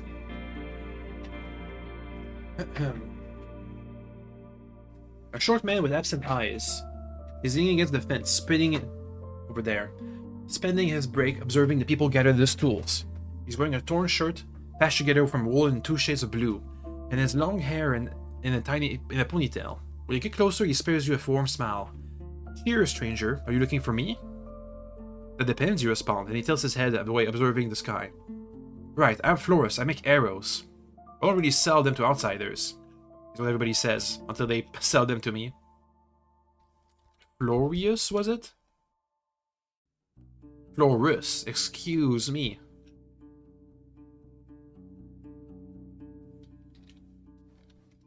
Boop. Okay then. I don't really sell to outsiders, it's just our thing it is. As his elbows rest on the wooden planks, his hands dangle loosely, and you notice that they are very clean and well kept, unusually so for an artisan. That's why I have a crossbow, not a bow. They have no hard feelings. He tithers, raises his hand to his head, stretches his back with a yawn, and gets to a stall-like spot, with a workbench covered with wooden staves, knives, sand, flint, quartz, and even obsidian. There are also oddly shaped tools that you can't really name. The man sits down on a chair. You need something from me? Before you respond, you notice that he already finished arrows stacking out from a tall basket, divided into hand-span-sized bunches, each of which has a fletching in different colors and sizes. You step closer, noticing that they also have varied thickness, lengths, and use different materials. Tell me about your work. He hums to himself for a bit, tilting his head left and right, looking at various tools and parts in front of him. There's a lot to say, stranger, and I won't look for a successor anytime soon. Until you suggest that he can be as brief as you would like, he shrugs. It might be some kind of commodity that the villagers would like to sell to the guild. Then I don't know. Grab this. He reaches for the stave. Round it with this. He puts some sort of tool that has sand. Then cut a feather, press them into a knock to this groove here. Let's you take a close look as he carries on. Then make a proper head all by myself. You tie everything and there it is, an arrow. Seeing your confusion, he simply clears his throat and gets back to work. Would it be easier for you to just make the shafts for a day, than the heads on another one? With a good rhythm, you would make more arrows in less time. He speaks slowly, just discovering this idea to get her with you. More arrows. Right. But doing the same thing over and over for hours? He leans away, with reluctance growing in his eyes by the second. That would even be more boring. I'd rather die, he says with an exaggerated sigh. We don't need to sell arrows, just to have enough of them. After you mention that this method would be used in the city, he gives you a sorrowful glance, nightmarish. Why do your arrows have so many different colors? He turns towards the basket and looks at the arrows, as if he's just noticed them. Different needs, different arrows, he simply states, resting on the hands to his knees. As our forebears learned after using as many spells and tools to find the best combination that these barren hills allows for. With a nod, he draws your attention to the far east, the sparse green and harsh rock faces. The grey feathered ones are for harpies, the blue and yellow for critters you want to skin for their furs. Imagine that there are arrows that have partially orange fletching. It's somehow what's different from the others. Right, orange is for shells that walk on two legs. They're also green, they're for goblins, black for humans, silver for beast folks. We don't shoot at trolls, no point. You think about the arrow you carry in your bundles. Orange and black. For humans. After he asks if the different types truly make a difference, he clicks his tongue. Maybe? I was taught that spells make it so, but I'm no enchanter. Doesn't hurt to be prepared. So the arrow we found at the tree was from the bandits, who are from this village, and have anti-human magic arrows. Is Cassia a decent archer? He shakes his head, makes sure he heard you right, and snorts. Her? Why, rightly not. She's likely to have muscles that can handle a club. She ain't getting anything as precise as this. He wags an arrow at you. Alright. What else can we check out? How much time do we have? Couple minutes. We can check out the goods that this village has to offer, or more services. We have a tailor. They did say they had weaponsmiths. Nah. What about rock carvers? Or a garden? I can see the garden down near the keep. No. The temple? Temple. It's down there. The first person you speak with, a young Cooper on the brink of adulthood, tells you to follow her to the western bank. Our priest vanished when I was merely this little, she holds her hand to the height of her chest. But my family still prays at the temple every midday. It's one of the oldest caves in the village, she says with unmasked pride. You move past the thatched shed, the smelly kitchen, the thatched shed. This one here. The smelly kitchen and around the fortified hill. Approaching a humble orchard and what seems to be a training ground for fighters. Then descend to a small basin towards small caves hidden in shadows. The girl enters the mouth without a door. Let me try. We have to look for the thatched shed, the training ground, and the orchard. Enter after her and look around. At this hour, there are only two other souls in sight. An elderly man napping on a blanket spread in one of the round corners, and a boy who stops his prayer once you come inside and quickly leaves, giving you an embarrassed look. The cave is lit by a few oil lamps, with flames surrounded by dyed glass, but the chamber couldn't fit more than 30 people, even if they were all standing. There are a few stone benches and an altar and a large, though crude hourglass made of bronze, clean as new. You recognize the gentle hum of a creek somewhere below you. Lowering her voice, the girl looks at a sacred symbol on your neck and smiles. A humbling place, right? Can I pray here? She invites you with a gesture and leaves the room. You kneel down trying to focus. This place could just as well belong to any other village, as long as it would be humble and a quiet one. Any prayer here must be honest, with no vanity, no performative gestures. There's just you and your thoughts, and once you finish your prayer, you know the rite welcomes it. Let's go back out. 15 minutes left. Let's check out at the orchard. No. The training ground? No. The thatched hut? No. Okay, I want to know, are there any masons or rock carvers? The locals explain that the centuries-old caves need little work, and the humble fixes they put into the walls and sheds are taken care of whenever such needs arise. After a few minutes of chatting, one of the children leads you to an elderly woman, responsible for looking after the conditions of them buildings. The digger called Yuno. Let's write that down. Yuno. Already wrinkled, grey-haired, and slightly stooped. She's sitting at the eastern gate, placing tiny building blocks on the table, raising a small tower without making it collapse. Now she's playing Jenga. Her hands are steady and precise, and her large eyes blink so rarely that you want to rub your own. She spares you a look and leans back, resting against the wall, and then crosses her arms critically and observes her tours. Cheers, strangers. I have time. What about the tunnel south? It's older than any human soul, it is, but not ancient. Those who dug through the mountain were still around when I was but a small lass. What? It's older than any human soul, but it's not ancient. But people dig it out. Whatever. The village saved everything it got from trade for more than a generation to bring the bronze gate from Hovlevan here. The pickaxes and all them tools and nails. There's a single long corridor that reaches from one end to the other, and a few chambers on both sides, where travelers used to spend the night, if they were desperate enough. Don't trade without a group of guards now. Monsters also love deep caves, and the days are getting colder. How come it's locked up? It depends on who you ask. Let's just say that the Great Turmoil happened 10 years ago, right?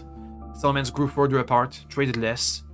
Keeping a garrison of fighters and builders at the tunnel brought little value. We had to put greater trust in our own work, not in the caravans, once again foraging, cutting trees, and farming. With time, more and more beasts gathered around the tunnel, getting used to seeing no pushback. Here's an old plank that's been resting behind her stool. She compares its thickness with her toys, then reaches for a gouge and a handsaw. It was 3 years back when a few traders of ours went missing. Our searching group found a gate, locked from the inside. They tried to check it, but left the place when they saw moving shells, dead and fleshless. Undead. We decided to clean it someday in the future, maybe hire a group of strangers to take the risk upon themselves. But so far, none have reached our village. I wonder if they'll pay me if I do that. I was told you're the one who looked at the local construction works. That's pretty much it. She glanced at the spread wooden blocks. Every few springs or summers, I get her crew to build something new, or rather replace an old hovel with something fresh. But most of the days, I just make sure that the roofs don't fall in on our head, that the cribbing of the caves ain't too moist. The coopers help me, and a bunch of fishers. She gives your axe a long look, then reaches for a much smaller hatchet and shaves one of her toys slightly, narrowing it. For centuries, there's been merely one digger at a time, and this custom serves us well, it does. A digger? What would you be a usual name for your city? A builder? After you shrug, Yuno grasps one of her wooden blocks like a dagger. Our forebears used to dig in rocks, widening the caves, and there was a name with great honor behind it. When I look around, she does so, as to prove her point. Reminds me of the long path, from hiding to thriving on the surface. She can't hide her smile. Did your crew build that keep? Just late hour, people are either dressing in the fish or getting into their beds. Okay, we'll have to remember to check out on the coopers tomorrow. Time to sleep. I'll pay with my work. Makes me hungry. The rain once again hits the ground, interrupting your sleep. Okay, so we shouldn't travel too far. We can explore the tunnel, I guess. After Fjolva blows out the candle, without considering if you're ready for it, you're in complete darkness, and you only now realize how quiet the room is. The thick walls block the humming of the wind, birds, the river. The keeper heads to their own room. You occasionally hear the whispers of snores of other dwellers. Some peace. You wake up surrounded by darkness. The keeper is sitting outside, next to the open door. The fishers are getting ready, they are. Go! Ask someone where you can load the wagons. She says slowly, as if you're meant to repeat her exact words. You're free from your duties after a few hours of work, before you get a backache. You sit on the bench, chatting with one of your companions. Some of the locals slow down to observe you, and when you meet their eyes, you find a few smiles. Pillars of smoke start to rise above the buildings. Many of the workers already left the village. The remaining adults are either outside carrying timber, food, or their other wares, or their workshop. Can I get a meal? I don't think I can. I guess we need to work. Can I look for work? Here, an official with a broken arm mentions that their overseer, Photios, is prospecting to make a trip outside the village. We could use your help. Okay. Photios. The fishers spend long hours at the beach in the north and can be found in the village only during the very early or very late hours. So we have to go to the beach to the north. Which shouldn't take too long.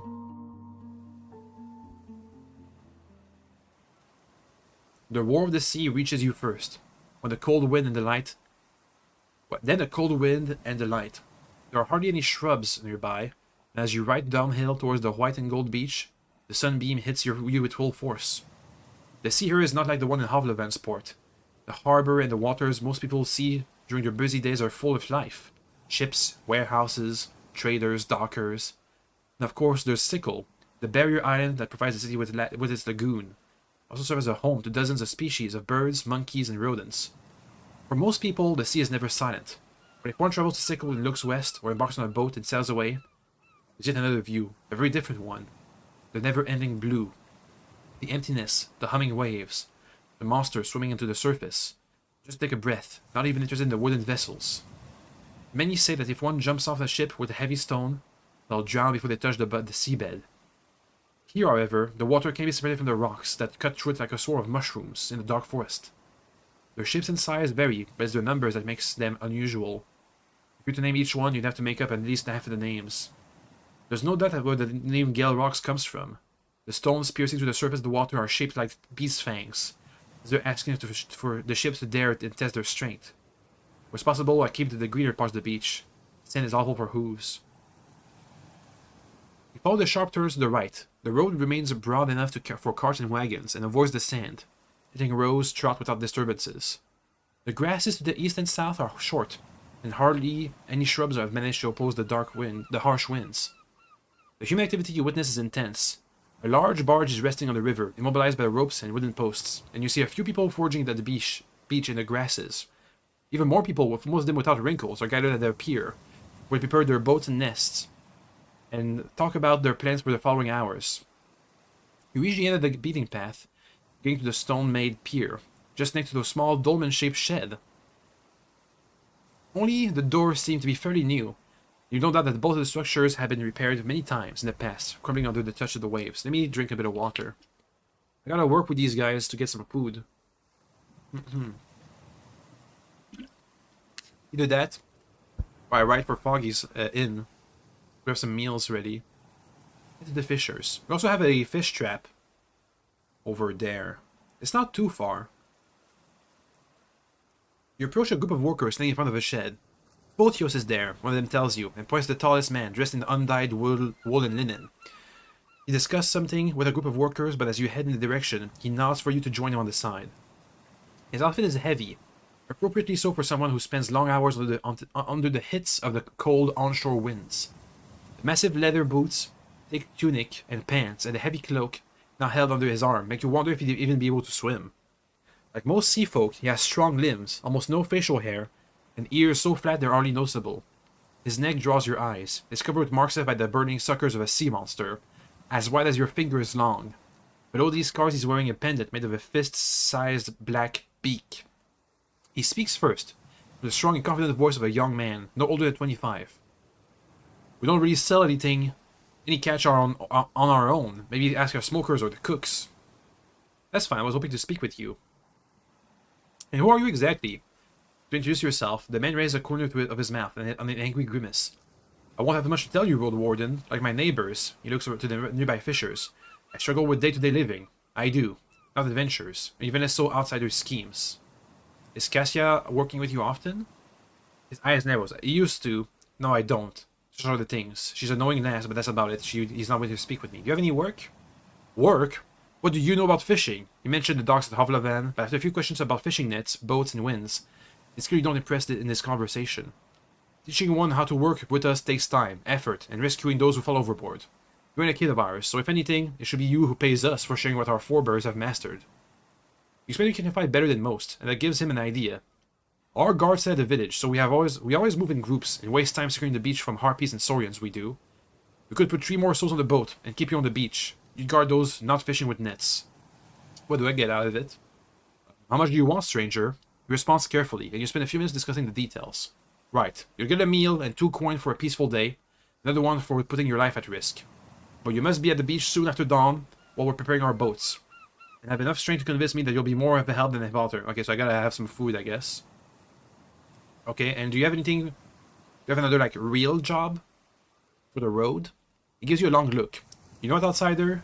There's something you could do for me. You can't really ruin it by trying. I need your help with my daughter. Phoebe? Phoebe? Lots of Greek-sounding name. Phoebe.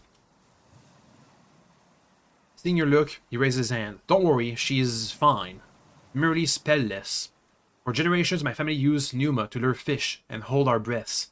But no matter how much she practices, she can't cast even the tiniest spell. There's something wrong with her soul. He pauses, and his voice grows pain. She's my only child. I seek no new wife. I want her to have the choice to do whatever she wants, and it breaks me to think she won't have a way to follow in my footstep. I'm not sure I can help you. He's absent. A few years ago, our traders were at the home of this weird enchantress by the eastern road. I don't know her name. She lives close to the old watchtower. You can't miss it. If she's alive, she must have these weird rocks. Spirit rocks, I think. They help weaken mages. Buy one, bring it here. Maybe eating some Numa will help Phoebe learn. What can you pay me? I'm not a drifter. I don't have hordes of savings. We gather everything in the keep, we do. A spirit rock should cost about 10 coins. Since it's quite a journey from here, I'm ready to pay almost everything I've got. 15. That's a decent price. What can you tell me about the Enchantress? I've only seen her a few times when I was a teenager, though she was also young, I suppose. Tall, not as tall as I am, with cold eyes. For a few days she was around, she kept to herself. People say she's a witch, and a mad one at that. And your daughter? What does she think? Just that you have this you're mad, then glances at the nearby fishers. She'd be heartbroken to realize she's spell-less. I won't tell her unless I have no other way. She's merely a child. I'm doing what's best for her. Are you sure you want this? I've asked our sorcerers about what they felt when they used the stones. Their Numa got stronger than on most days, and nothing bad happened to them. Risk nothing, outsider, he says with growing irritation, and stops himself from scratching the scars on his neck. Have you asked any herbalists or priests? Have you heard about the previous Roadwarden, Asterion? You nod. In spring, I sent him to one of the greatest mages in the peninsula, some druid, you think? And that old prick told me that there was nothing he could do, you hear that? And I had paid the messenger to learn this. He squeezed his cloak even tighter to his side. We have no herbalist here, but since the spirit rocks are safe, I'd rather spend my last coins for such a chance than try nothing and regret it. That may be risky. What would it be? No one has ever been hurt by the previous stones. Okay. So can I work for you today? Yes. Keep an eye on the caught fish, equipment, and resting fisher. This task may take you an entire day and may get dangerous, but if so, you get an extra dragon bone, and I get some food. Would it be worth it, or could I go down to Foggy? Let me see, how long to get to Foggy's? 3 hours. It's not my entire day, but I don't get paid for doing this. But I think I can check on my... Yeah, no, let's go to Foggy's place and eat over there. I don't want to spend my entire day here. I could eat. She stretches out her arm and grabs a bowl. Give me a moment. You sit down at a clean table. After a moment, the keeper brings you a slice of roasted trout, a boiled egg, and a bowl of broiled beans. Once you're done, Foggy packs the leftovers for you as a snack for the rest of the day. It mentions that you already paid for another 3 meals. Do I have my own meals? I have some wild plants, which I could go and use right here. Eat some plants increase my nourishment by 1. So we're not full, but we're not empty either. Let me check my fish trap.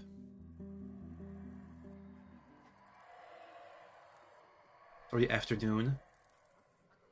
Fish trap. 3 fishes. I said it again. Now, people here are fishers, so I don't think I can really use my fishes over there, but maybe they can, like, preserve it or something. Hey, Foggy. You wanna, like, buy my fishes? You know what? We're by a lake, right? There are fresh fish in creeks, salty ones in Gale. Maybe try the ape, alien, and howlers, or in Pelt of the North. I guess I shouldn't buy my fishes. I'm gonna ask her about questions later. Let's check out the tunnel and Gale Rocks. We don't have much time, though. It took a while. But I gotta go back to Gale Rocks anyway.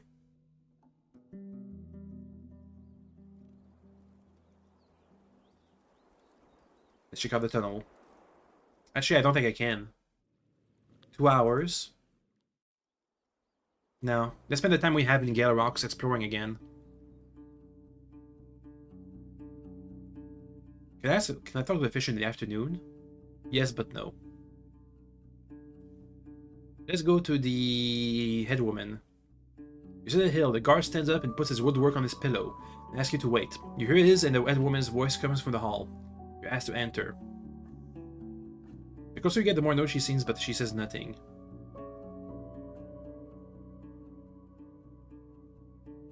I think inside the watchtower. She and the perfume guard exchange looks. Why would I give you a key? You mentioned that looking for roadside shelters is part of your responsibilities, and she smirks, raising her hands. You don't say. We're not in Old Pagos. One's duty means nothing here until the soul proves it can be trusted. Okay. You know about Cassia? The thought I'm bearing right now is that I'd rather not spread rumors about those I look after. Her note eyes contradict her calm voice. Can't you bother the elders with such questions, or speak with Petronius, the gossip? I please share with you all the dirty laundry he touched. Petronius. Petronius. Because there's been someone following you around, or at least accidentally following you wherever you go. Bored with walking around? He spares you a smirk. He's a short man, dressed in a worn, grey-black woolen robe, with a belt as wide as your hand, and a buckle decorated with a large shell, now placed annoyingly just 2 inches away from the center of his stomach. He may be only 30, but it's clear he has no task to bother with. His fingers are paralyzed at unnatural angles, spread like an osier tree branch. While capable of moving around both of his arms slightly, they are constantly bent both at the elbow and the wrists. He's wearing no boots. I have questions. I know. He nods for you to follow him and leads you to the orchard, where you can stay around the shadow of a cherry tree. Right. He looks around, scowling at the nearby kids, who instantly turn around and get out of his sights. Name's Petronius. I can be your guide. His soft voice is close to a whisper. 1 coin, 1 question. No backseats. If you decide my answer ain't worth it, you stop asking. Where may I know about Asterion? Do the locals struggle with the bandits? Who in the village can sell me some decent equipment? What kind of artisans? Have a look at on your neighbor's good side. Fulvia is just an elder. Getting robbed by strangers? Is Cassia trustworthy? Why do you need coins? Lowers his arm a bit, as if trying to hide them. Why? Clears his throat and straightens up. Why don't you pay first? Nah. You look for Asterion. Right, your worthy friend, a guard you speak with, doesn't hide her contempt. He had been here for many days, almost since the start of the season. You ask where you could find him, but she gives him a bored shrug and walks away. You ask other folks as well, but they don't have much more to say. He did some small jobs for a few of us, says a salt worker without meeting your eyes, too busy with throwing firewood into a basket. The last soul... He suddenly freezes and looks around. We are the last people to ask, I mean... You have to push him into sharing more, but he finds an escape when the overseer shouts at him. Okay, what about the Coopers? The Coopers and carpenters in general have their space at the edge of the village, separating from the saltery with a stone wall that catches the shavings before they reach the fish, and which are then swept into a pile and moved into the smokehouse. You walk between the 4 woodworkers while the last one, a young woman with an apologetic smile, leaves the thatched store. She's wearing a heavy, worn robe, half brown, half yellow, covered with dust and wood chips. It carries under her arms a stack of willow whitties. 2 small seashells in many shades of orange are hanging from her ears. Stranger, we need space here. I want to learn about your work. Can you guys sell your stuff to Havlevan? With a sigh of relief, she approaches the unfinished barrels, whose staves are getting pressed together with a dense cage of weaved whitties. In the city, the Coopers would use old iron hoops, which would take less than the 20th of the labor. She drops her deliveries and touches your shoulder with her large, strong hand. The guild wants to speak trade again. Very well, very well. Let me show you around. I'm Domitia, the head carpenter.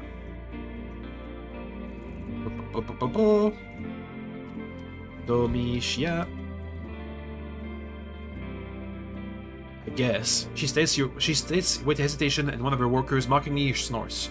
Your guide laughs in response. Shaganil, idiot. Her small crew laughs as well. A smile. Her eyes are mostly yellow but straight. My predecessor lost his eyes to a harpy a few days back, so I'm new to this role. But don't worry, I know what I'm doing. She confidently straightens up. Right, we have 2 types of work, barrels and everything else. On good days we make barrels, on bad days we fail.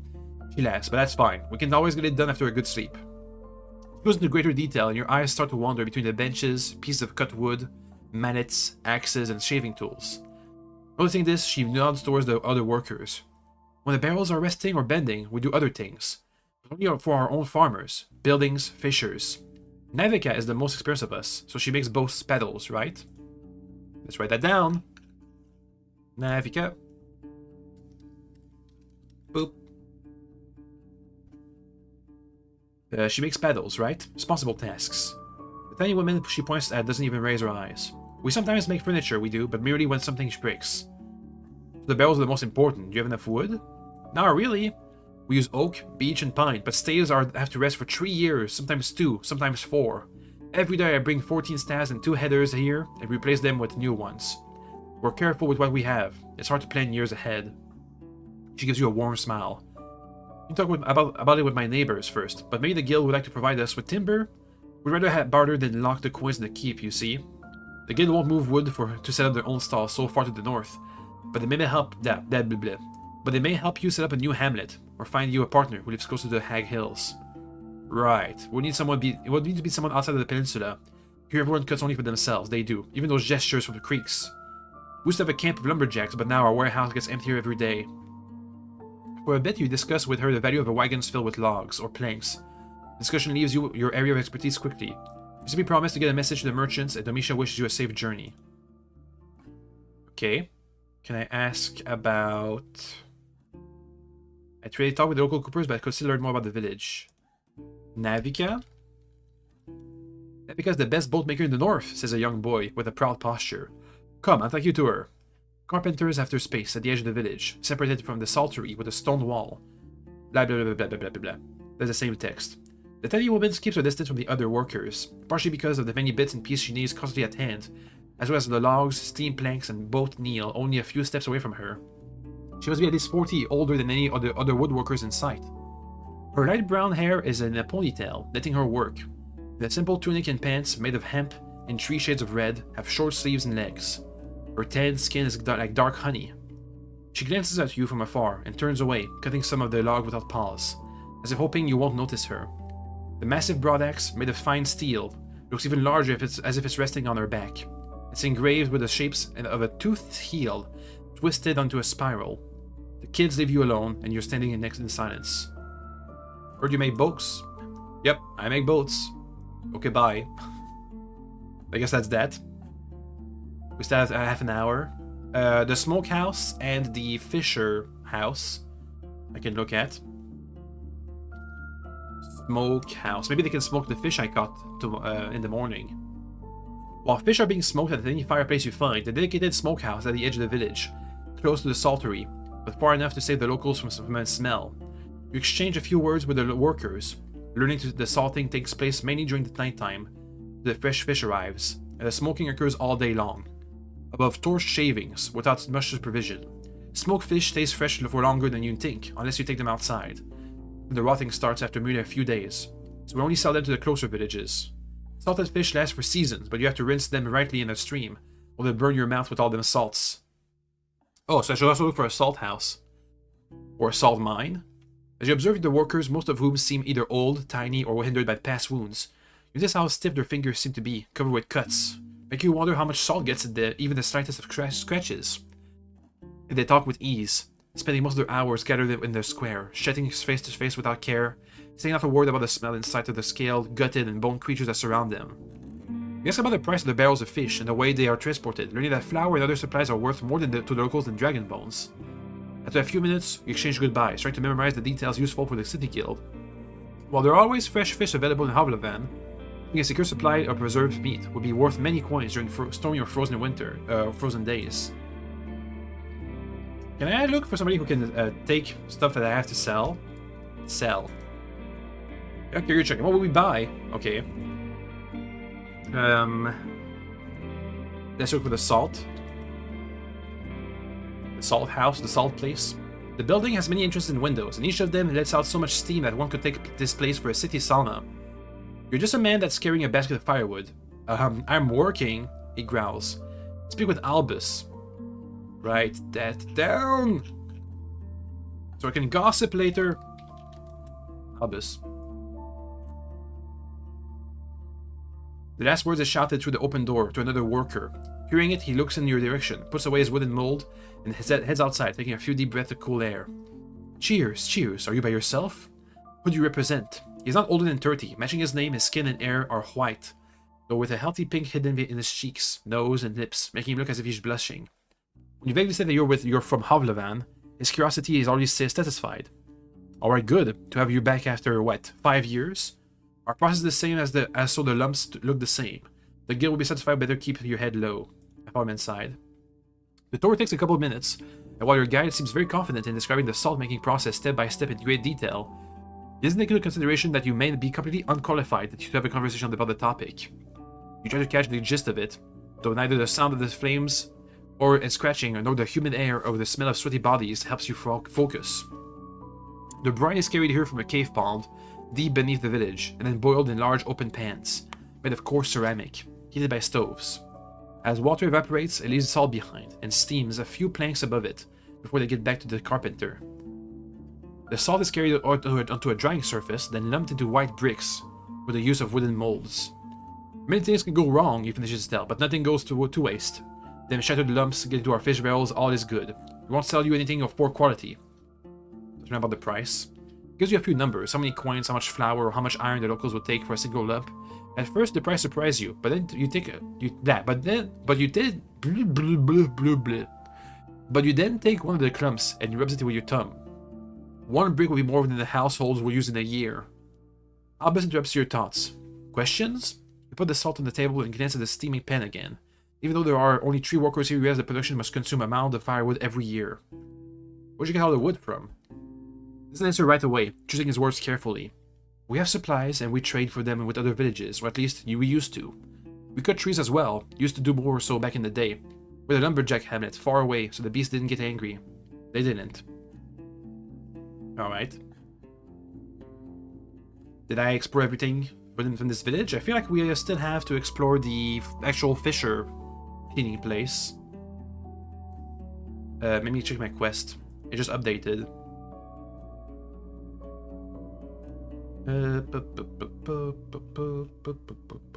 I've gained a deeper understanding of the trade and ready to get the rocks. For a decent deal, they could provide the city with many barrels of salt and salted fish, and for little more than some quails, seeds, and timber. I think we found what we needed. I'm sure there's still more locations to explore. Let's go and pray. It's nighttime now, so it doesn't matter how much time passes. Can I cook my fish from my inventory? No. They're gonna spoil at this rate. Let's go and sleep. We don't have any money, so we'll have to barter with our labor, and we can eat at Foggy's place. The shiver wakes you up and you open the door slightly, letting the dense fog in. You see a few lights, most likely lanterns, and you hear a few patrolling guards. One of them shouts at you to stay inside. The harpies may descend on lone wanderers. Fogs tend to get more common in late summer, but the tribes of the Dragonwoods often see them as a bad sign. The wild spirits they carry are believed to impact both the visible and the invisible, not in the ways that help humankind. If there are any undead in these woods, the fog will strengthen them. I know there's undead in the tunnel. You wake up surrounded by darkness. How many days? We have to. On day 10, we have a job. Okay. The keeper is sitting outside next to the door, the fisher, load the wagon. Yeah, we do the same thing. Let's get out of here.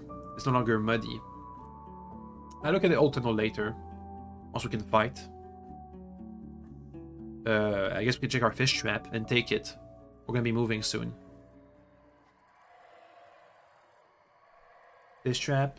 We have a fish. Let's take it. Foggy's place for a meal, and then we can look for creeks.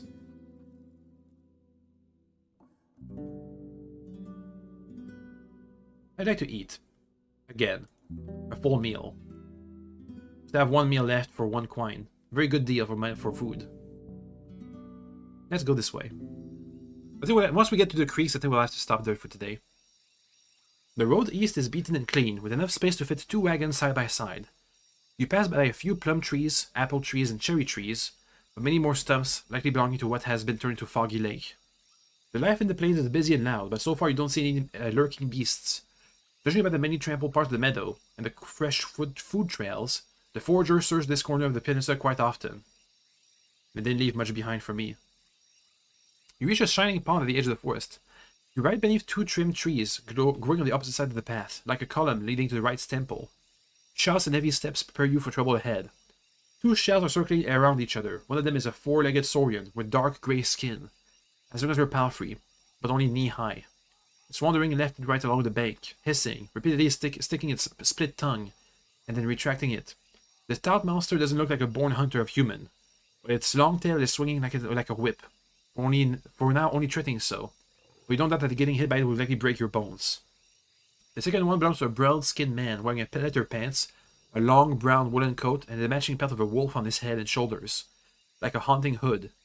His voice is both gentle and scared, and he's stretching his hands in front of him, trying to make the beast stay away as if it's a mouflon. A third shell is right in the middle between the other two, a creature you don't recognize from the distance, but it's a puddle of its own blood and isn't moving. Let's try and help. Rose charges forward, though strays a bit to the left, as if hoping you'll change your mind before you ride into the Saurian. You're ready to do so and land on the ground between the two enemies. The man's voice turns to laughter, and you realize that the dead shell belongs not to a human, but to a creature covered in white fur. Don't worry, friend, I'm trying to scare it away from the ibex. I'm not gonna help you die for a scrap of meat. How can I help? I don't think your ibex can be helped, kind stranger. He tilts his head, then lets out a chuckle. Nah, not mine. Not mine was the kill, and I'm not a beast breeder. He points at his hat, as if it's meant to prove something. The brown mouth resting on his forehead is quite distracting. But there's food in the middle of the road. How can I look away? This ibex is our destiny, friend. After a short pause, he whispers, "Say, do you have any fruit in those sacks? Throw some at it." Why would I care about fruits? The ibex to eat? I throw a raw fish. Yeah, let's throw a raw fish. Raw fish. Pocket fish. He and his wolves nod enthusiastically. That's a great idea. You toss the cold creature at a few feet ahead of you, making it land just in front of the beast. For a moment, it doesn't even lean forward, instead of moving its tongue in and out rapidly. After a short hiss, it cuts the air to its left and right with its tail and then dashes forward to swallow the fish whole. You and the hooded man wait for a few breaths, but nothing changes. The creature tries to grab the ibex. The man moves forward to scare it away, and both of the shells step back. Are you sure it was fresh? It's a day old. I still have 3 of them. Actually, I just captured the fish today. Why would they want fruit, by the way? Just trust me, it hunts only when there's nothing better to pick. They live on trees, you know. You look at a sworded shell, wet from water, in which it was sitting not long ago. The man notices your gaze. I'm almost sure. Nah, I can do some fighting. We're a good fighter. I'll distract it. You grab the ibex and then drag it away. He scratches his hood and nods with approval. You know what, friend? That's an excellent plan. Do so. With another glance, he once again shots at the beast, then dashes away from you, followed by his escape. The monster hisses and reaches forward, as if waiting to see what you're going to do. You step forward, trying to draw the monster's attention as far away from the carcass as possible. It answers your challenge, and shortens the distance further. Let's try to not get hurt. I focus on avoiding his attacks. How do you expect it to strike? With its tail? The sword still surprises you with the range of its attacks. It turns around while pouncing forward and swings the tail at your chest. Thanks to all the attention you paid to his movement, you duck beneath it, then jump away. The next few sways are distant enough that you don't have to fear them. Ah, dumb beast, you hear. The thief is running away from with the ibex on his back, holding it by the leg, while it hangs from his shoulder. You chase after him, barely able to outspeed the monster yourself, as it has already lost any interest in you. Without your help, with the weight of the carcass, you doubt the man could get far. I shot at Rose to run. You follow the trail of blood, as well as the constant bouncing head of the brown wolf. Once you get close, the man doesn't mind sharing the burden with you. You now hold the creature by its head, and while running side by side is awkward, the weight isn't overwhelming. Your palfrey leads the two of you up the hill. It didn't even touch you, Some good dodging. You almost laugh. But let's not tempt fate. He looks back, yet in panic, and speeds up. Prepare for a fight? But a clash never comes. After another minute, the beast gives up on his pursuit. But you wouldn't have realized it if it wasn't for Rose, who now charged without a single care. You look back, and the sword indeed is back down, moving to its pawn slowly. Once you approach the woods, you take a short break. Even from a distance, you can see a distinct trail leading between the trees. Let me take a drink.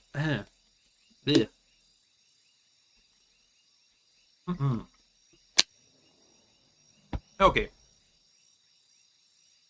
Even from a distance, you can see a distinct trail leading between the trees. Not a garden in this forest, the man speaks briefly, gasping from the burden. But not too dark, and casts are but a few. Boars are there, though, and gargoyles. Better not go too deep. There are no roads there. His face is not much older than 20, shaved with gentle care. Cleaner even than among the city folks. While his hood and heavy cloak mask his figure, he seems well fed and healthy. We're halfway there, friend. Creeks is a gorgeous place, you know. You'll love it. Sure. Carrying the ibex takes a while, but the man is incapable of being silent. Every unusual tree seems to be tied to a story from his life, and you make sure you notice the first stream you come across. You make sure you notice that the first stream you cross on a new solid bridge. One of many creeks you see, he says with an untamed amusement. A thin gorge leads you between the mountains. This place is suitable to bandits. It really feels like at the end of a realm. A dead end. You follow the trail of shouts and laughter. 7 people, about 20 years old each, are gathered around at the wooden bridge, leaning against the trailing, bathing in the stream, lying on the grass. Pieces of clothing made of fur and leather are spread around next to cudgels and throwing clubs. Once the sound of hooves manages to break through the chattering, the curious young eyes, untouched by wartime, turn towards you. An excited whisper spread. The shells are proudly displayed, and the confident smiles are both inviting and challenging. Out of the water, the hunter greets his tribesfolks while stepping on the logs. Gentle and warm, says a man resting on his friend's shoulder. That's a nice ibex. There's a path leading in many directions, but the main road will take you uphill. As I walk past the naked people, I look at the watchtower. Or look at them. They don't seem to be bothered by this.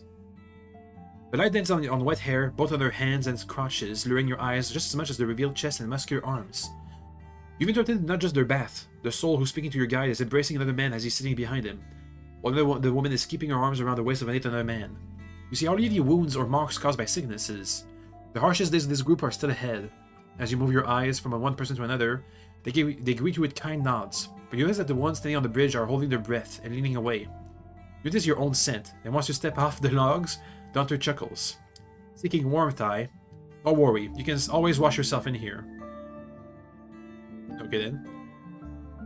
We've been sweaty for a while now. It's been a while, and I don't think we've taken any time to wash for a long time. I enter the group and they follow the man.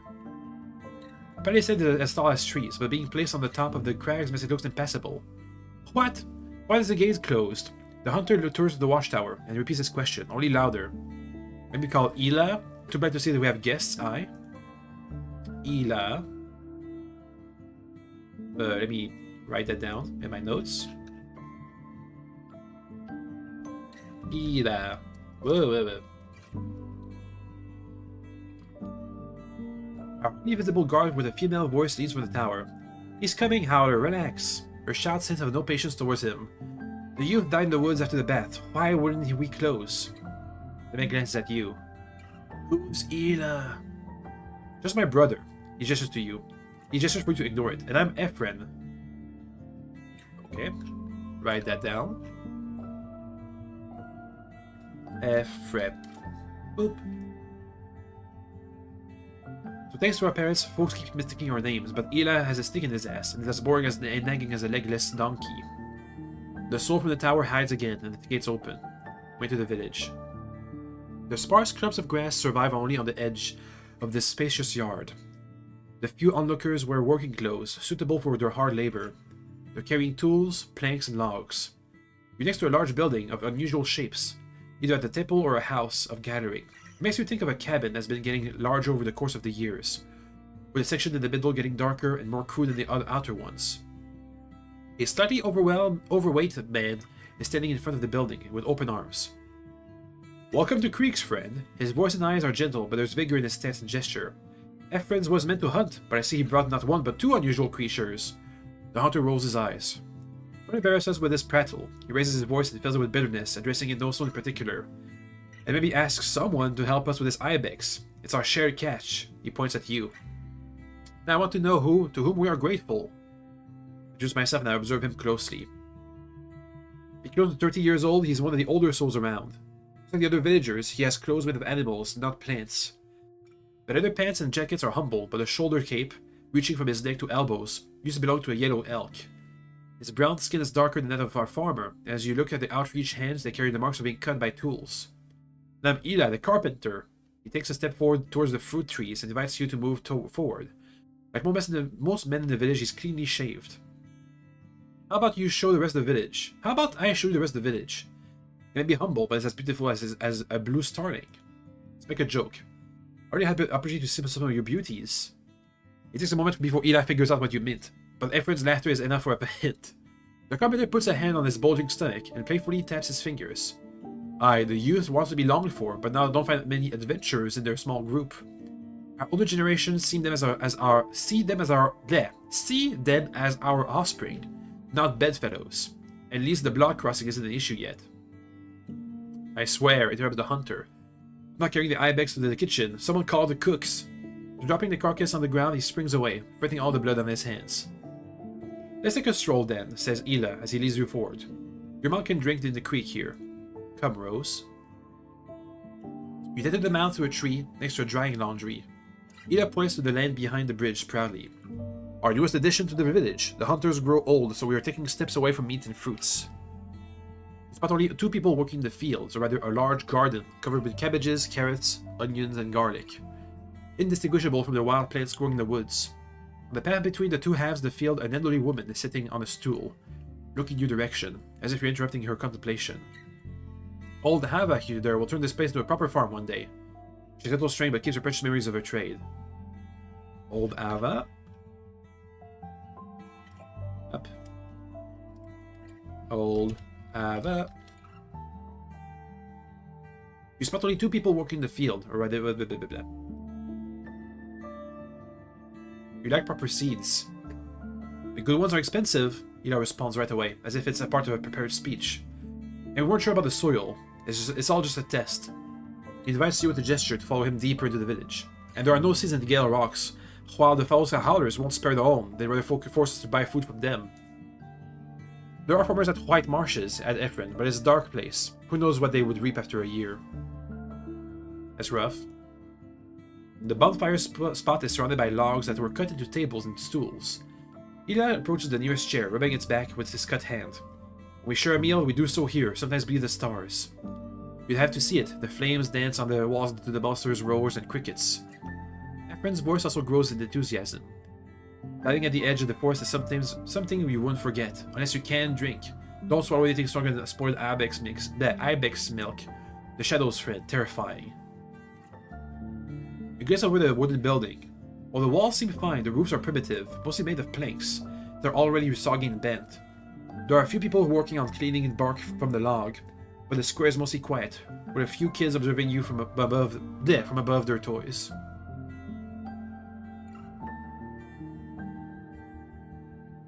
Must take a lot of wood. That's something we need to worry about. Ela shows you to look at the ground, or to look around. We mostly buried what's left after sawing construction, gathering fuel for a few dozen days. Some of us think they can learn woodworking all by themselves, Ephraim says mockingly. So we waste a lot of wood. At least we can roast meat on long sticks as we sit here. Now we already have results. The carpenter moves his hand from his chair to his stomach. Everything you see here, friend, was built by us and our elders. How about I show you to our old forest? Is it far away? You find the answer right away. You stand between the 2 of the houses, in front of the gates of an animal pen. The walls are made of sharpened trucks, and are as tall as 2 humans. The captured beasts are tethered by ropes, but have enough freedom to wander and graze. 2 brown boars and a black mouflon. And here are our captives, Ephraim declares proudly. Stand between 2 of the houses, in front of a gate of an animal pen. So behind this gate is an old forest. I know it's a bit empty, but we'll cry before winter. Let me drink some water. You're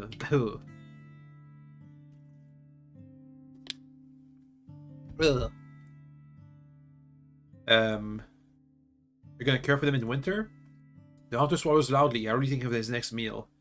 Nah, they're here just for the meat and skin. Once the snow falls, we'll butcher them. The carpenter gives him a sullen glance, then squeezes out the lower edge of his jacket. I'd love to keep them with us. I don't even like meat. We could start a mouflon herd or any other, but it's too dangerous with such weak defenses. He leans on the gate. Our houses are too small for them, and having loud beasts outside during cold months would lure predators. We tried. He falls silent for a bit, and once he picks up the conversation, his voice returns to a previous proud tone. Don't it better if you take a look at our old forest, Fred? He points to the area behind the palisade. I look. The vast clearing is returning to life, with shrubs spread between the path and the tree stumps. You move to the bridge, then a gateway, and have a chance to look around. You can see the edge of our old world from the watchtower. Ela narrates sublimely. In the long distance, the plateau ends, surrounded by cliffs. You either climb up the mountains or you fall to your death. Both men tell you about the difficult path to the village, a desperate camp, then a cabin, then two, shifting its wooden walls as more and more trees were cut. Without tree crowns, we can walk with no shadows, beast dens, gargoyle eyes. I'm surprised the breath of the herds hasn't bitten you yet. These pointed sticks won't stop a unicorn.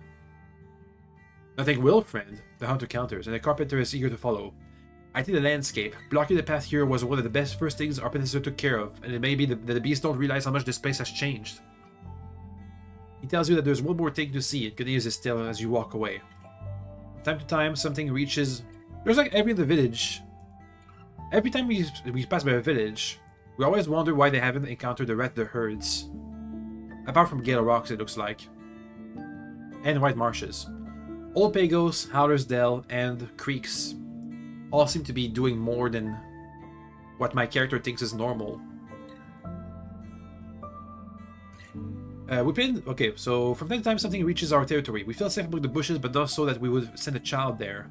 We have plans. So many lifetimes won't be enough to complete them.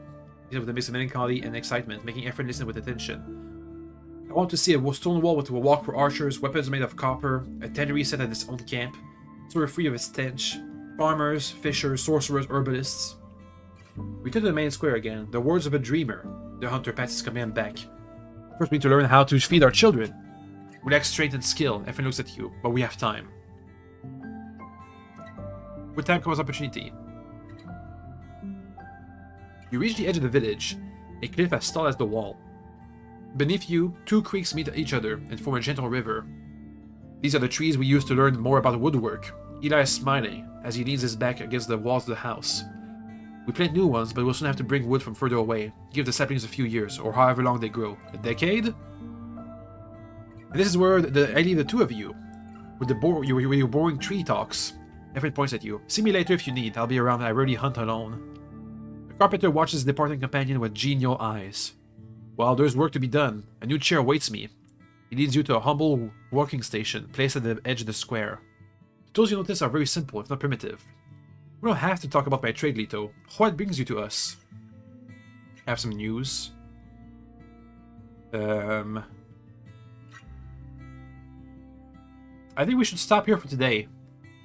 We can talk more about work tomorrow, as we'll have to go to the eastern path and clear some of the other places. I think what I want to do is, this is the last settlement we have, so I'm going to check if they want to buy my linen. If not, I can go to Foggy, sell them the linen, then buy the armor repair kit in Gale Rocks, and we can use our inventory items at nighttime. So I can use I can repair my armor at night for a couple of like wasted hours before I sleep. And then once that's done, I can go ahead and fight. Hopefully by this time we'll have the work that we have to do for on day 10, the hunt.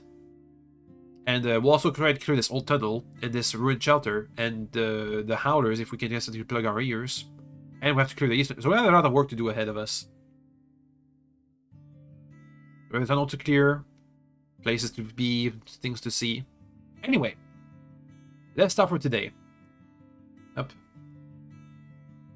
See you guys next time. Okay, bye.